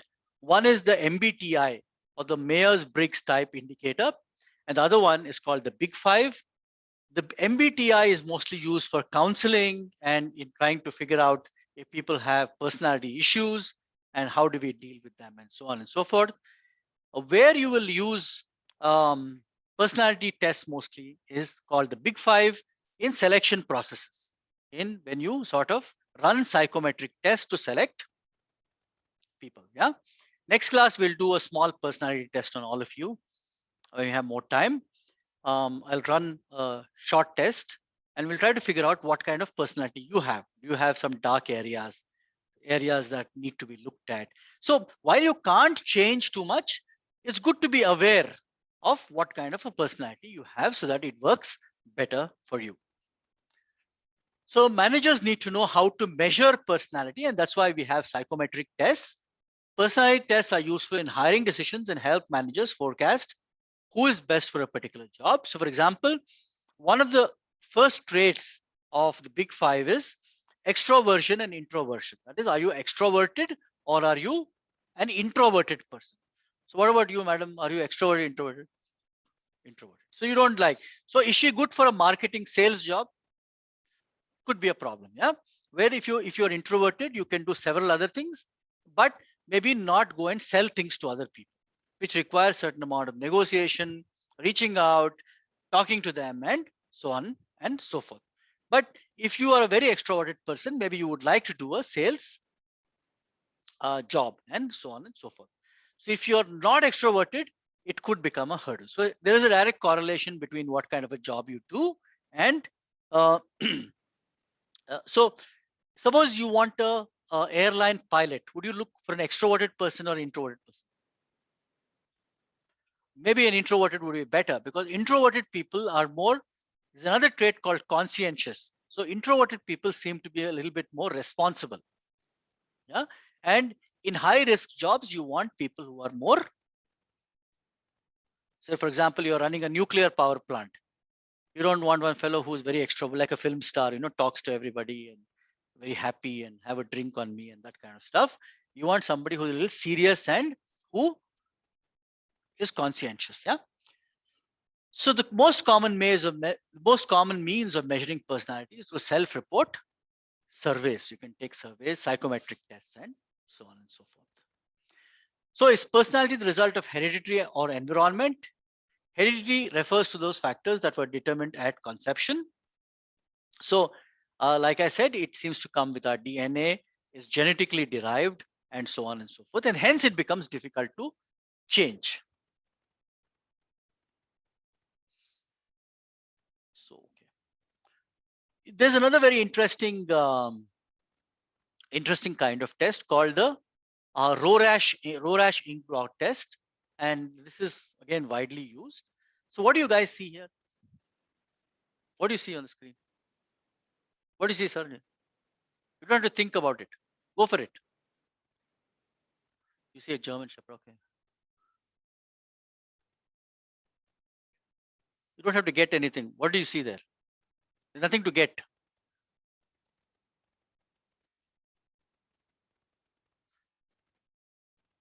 Do you see Hanuman flying over the sea?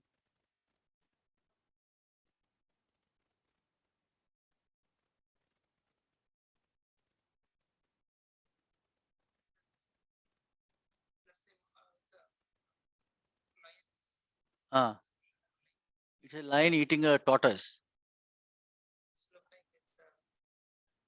It looks like a lion.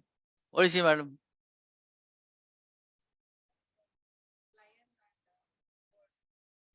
Looks like a lion and bird. What are they doing? Talking to each other. I see wolves also. You see a Down wolf. below. Okay. Down below, yeah. What else? What about you guys? What do you see there?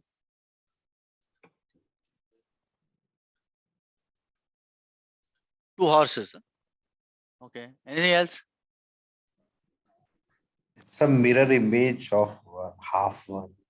It's a mirror. What do you see? But There's a one on the top. Ah, it's probably an unicorn. it's a unicorn. Okay. Yeah. Does anybody see Virat Kohli scoring a 6? No. No. Don't. You see Kumbhakarna sleeping. So the Rorash ink blot test is a very effective test, psychometric test, which is used to check mental sanity. Yeah, and it throws up very interesting results with people who are mentally unstable. They are a lot more imaginative and they come up with a lot more. What's your name? Shukumar. The concept of I don't get it doesn't exist in MBA. You have to say something. Yeah. So there is no right and wrong answer. There is no right answer that it is a butterfly and wrong answer that it is Hanuman flying over the sea. It is just your perception. That's all. Yeah. The point is that you should be able to say something and defend it. That is what makes you a good MBA. Yeah. By saying I don't know doesn't get you any nowadays, I told in the first class, there are no brownie points for quiet and obedient people anymore. It is about how you articulate things and how you defend it. Yeah. So you'll have to say something. So the Rorash ink blot test is used very widely, maybe not in your circles, because I assume all of you are mentally sane. Yeah. It's an assumption that may not be right, fully correct, but that's a general assumption. But it is used effectively in mental health. If you go to NIMHANS, they will be using the Rorash ink blot test, which is a popular psychometric test. You can also use it like this. So if you hear it's more obvious, it looks like a butterfly, say, yeah, when it is used in color and so on and so forth. What do they do? Generally, the psychiatrist puts some ink on a blotting paper and then folds it and does something and then opens. And whatever shape comes up, you're then supposed to. And like I said, mentally unstable people come up with a lot more imaginative figures there. Yeah. And then you have, before we get to the main MBTI and the big five, you have something called as the TAT. That is a thematic apperception test. Very, very popular with the armed forces. If you go for any armed forces service selection board, you will run into the TAT. So we'll start with you, sir. So all of you, I'll give you 2 minutes, 3 minutes. What do you need? Listen to me carefully. What do you see in the picture?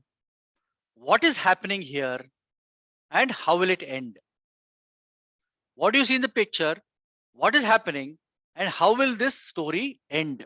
You have 3 minutes to write a story quickly.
Okay, anybody finished with the story? So I can try. Please. Okay, so the person in front is posing for a photograph, Mhm. whereas the what you see is the photograph itself. There's a ghost behind which can only be seen through the photographer's lens. Hmm. And how does it end? Once the photographer clicks the photo, he gets, scared of it because he can see the ghost through his lens. Okay, nice. Anybody else? There's a woman who thinks she can come out of really place and do something and achieve something. But at back of her mind, she has a lot of belief that that's the devil mind. Hmm. Where she thinks of the society. Lives in fear. Okay. Okay. And how does it end? She doesn't do anything. Lives in fear. Okay. What else? Three of you. Madam Ji, 1, 2, and 3 and 4.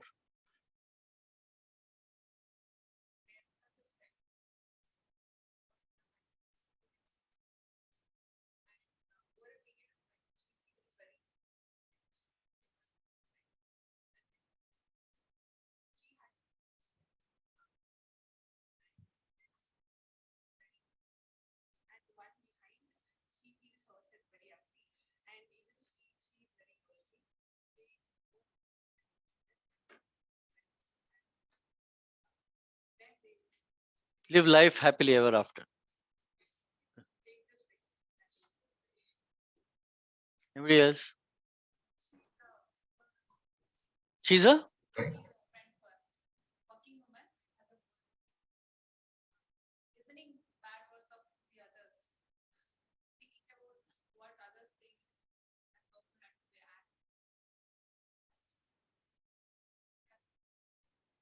Okay. Okay.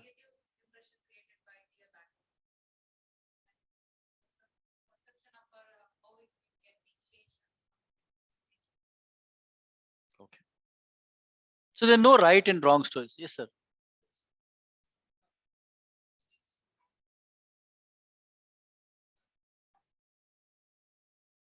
No, are these two different people or the same person?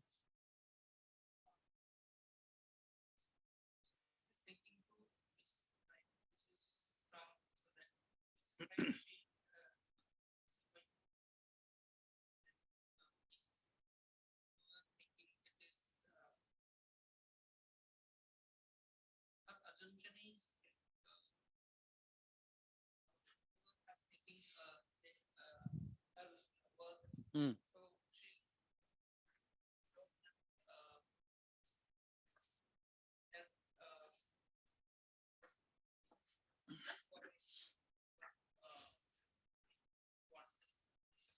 Okay. Anybody online?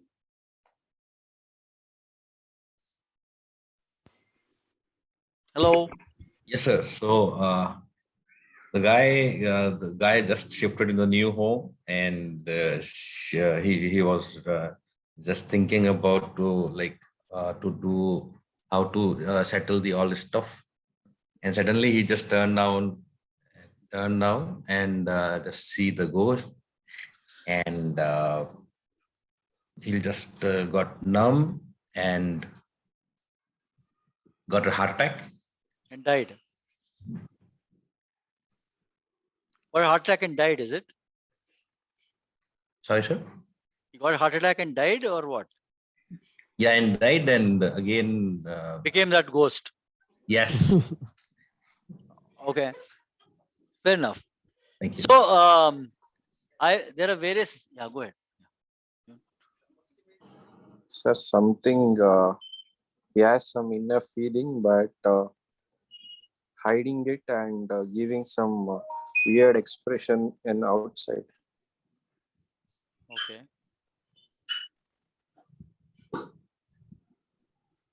Maybe I am right or wrong. I don't know, but what I felt, I'm just Yeah, fine. So somebody here is trying to give their story. Yeah. Go ahead. yeah.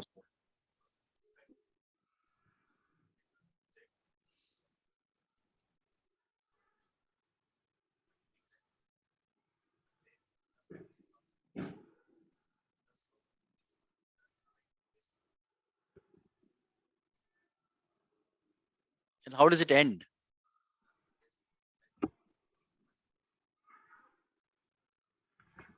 Okay. Yeah.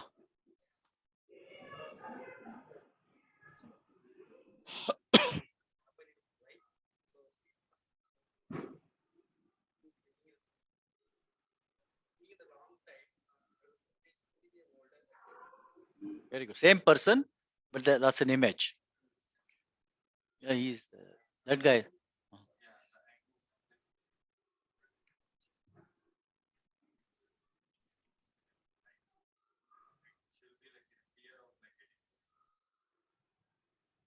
And what happens? How does it end? She continues to live in fear. Maybe one person One with second, 1 second. Online, 1 second. Yeah.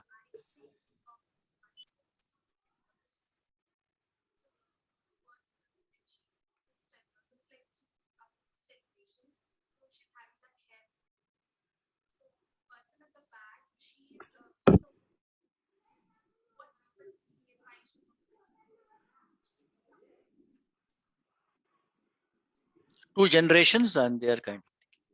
Generation gap. Yeah.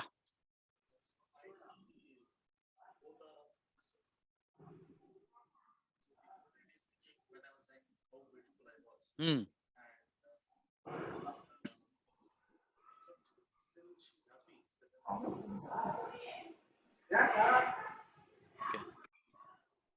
Okay. Somebody online wanted to say something?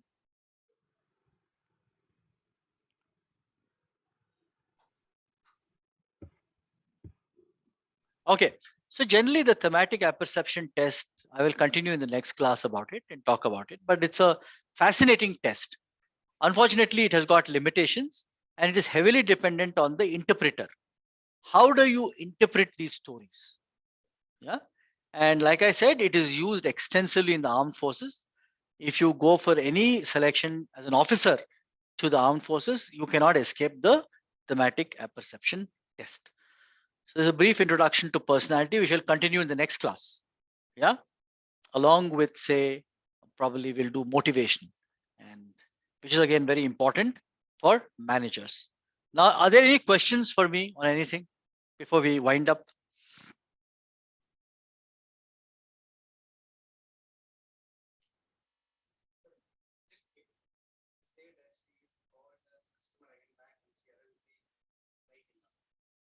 She doesn't arrange the flight. She holds the flight back. Flight is arranged. Huh.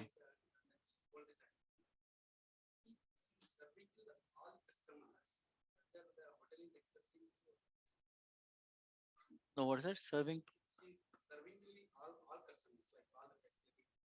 So all customers, yeah, if they have a husband who's dying in another city and they have to reach that person before he dies, then maybe she'll do it. But it's unlikely, no, that everybody has a husband who's dying in New York.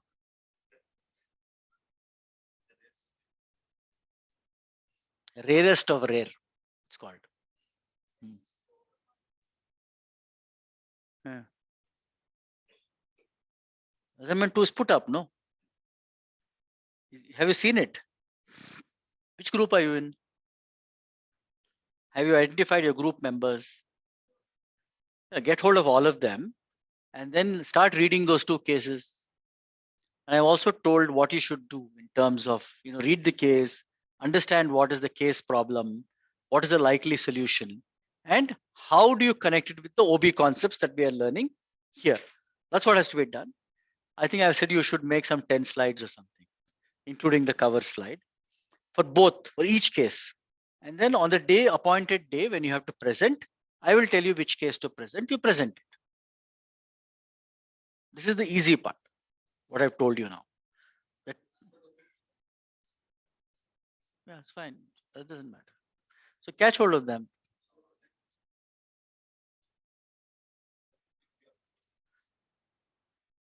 So this is only one assignment. So both of you have the same assignments.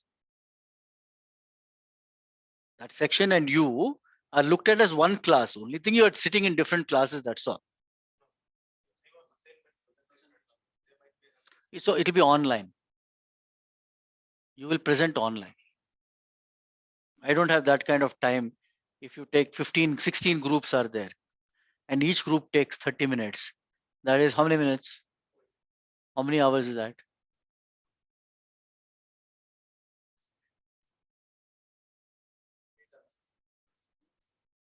I don't have that kind of time. Live, sir. Live online.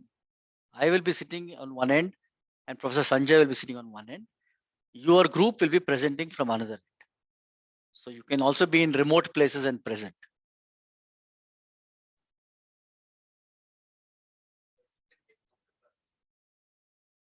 I get it. Huh.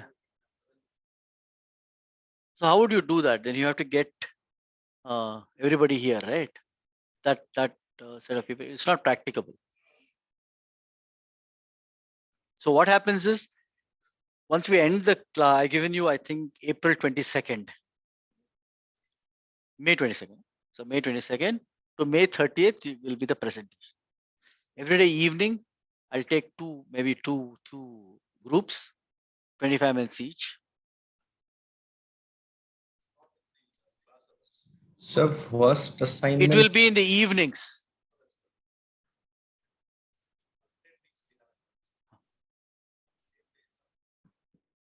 Hello. I didn't get your question ready. Correct.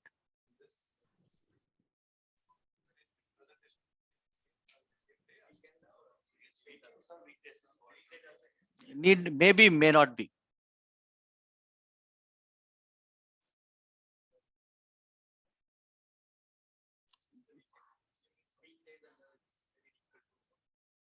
Find your time. I mean, sure, all of you are not. I mean, the entire fortunes of this country are not resting on your shoulder.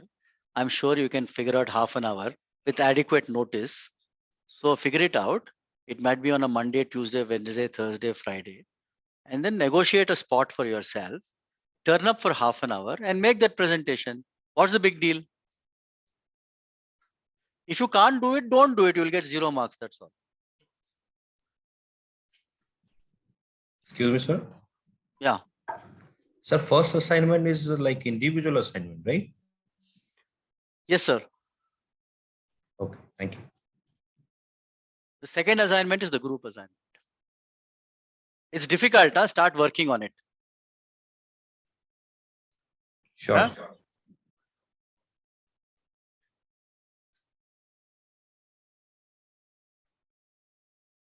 First you do the assignment, yeah. Yeah, you will have to upload once you finish the assignment. For which assignment you're talking about? Of course, there is. There is. So you have an assignment. You have an upload option. Have you finished the assignment? Upload it now. You're sure you finished? The video also you finished? Yeah. So till you finish your video, don't upload anything. It causes. I won't grade unless I see the video. Yeah, unless I will first see the video, and if I'm satisfied with the video, I will then grade the assignment. Yeah. So do the video first. Are there any other doubts?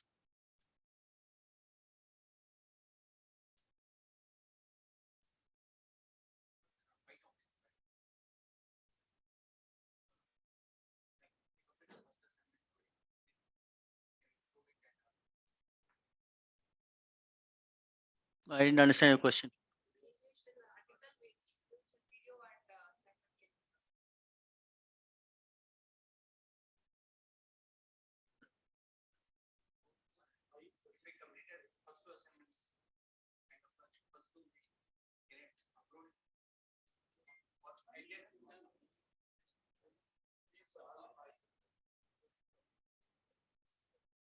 Where do you work, sir? The instructions are so clear. Why don't you read them carefully? You want to upload one video for each assignment, is it? That means 2 minutes, you'll do one thing and then you'll do 2-minute video. Is that what you're asking me?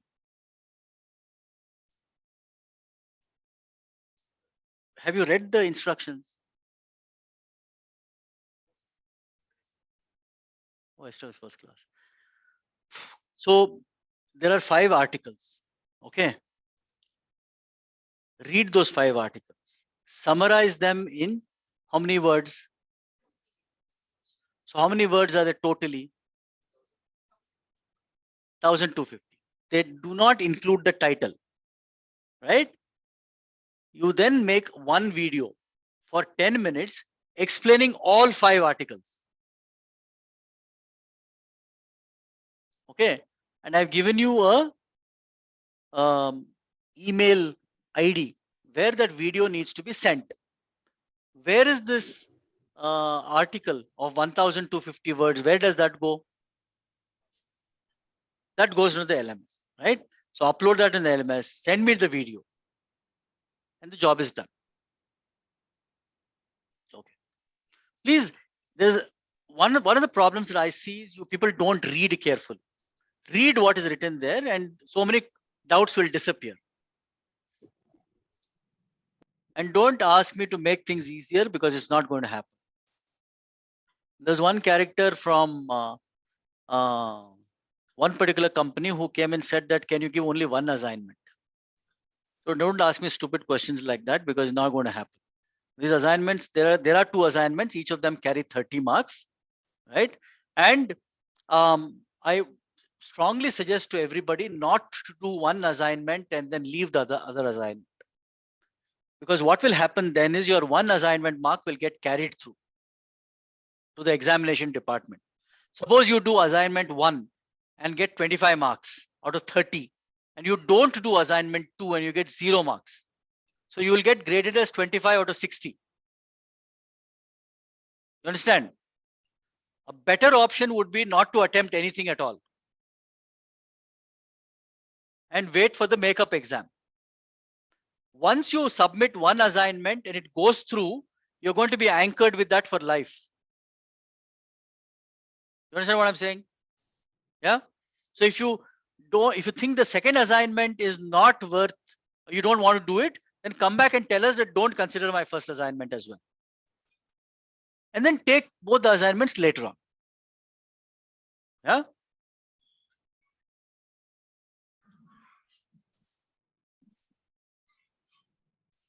You understand how the examination system works? So you got one exam, I think, which comes up in June, right? And then there's something that's the main exam. You got another exam which comes up in August. It's called the makeup exam. So if in case you didn't take the June exam, you can go and take the makeup exam. There's no problem. You're not going to lose anything if you do that. Only thing it puts pressure on your next trimester, and you will have to pay an examination fees of 1,250 rupees. Yeah. So please be aware of that. It's very flexible. So you have another option to take it that time. So if you don't want to do both your assignments now, don't do anything. Just keep quiet. Do your assignments when you have a full grip on both. Otherwise, one of your assignments will go through, you'll get some marks. The other one assignment is 0. Then even if you take the makeup exam, the same assignment marks will remain. You understand?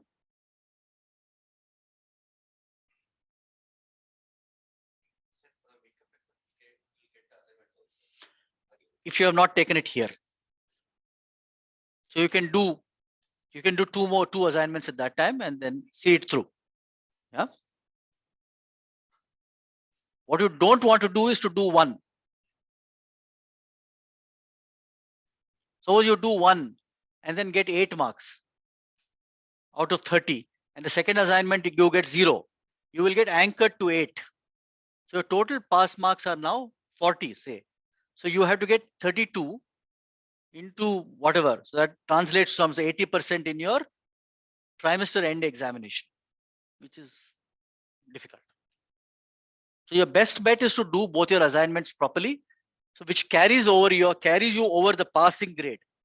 So whatever happens in the trimester end examination is not very relevant, may not be very relevant. Any other doubts?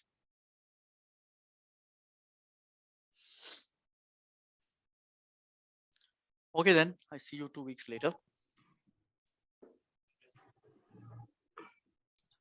Thank you, sir. Bye. Thank you. Thank you, sir. Bye bye. Bye. Bye, everyone. Thank you, sir. Thank you, sir. Thank you, sir.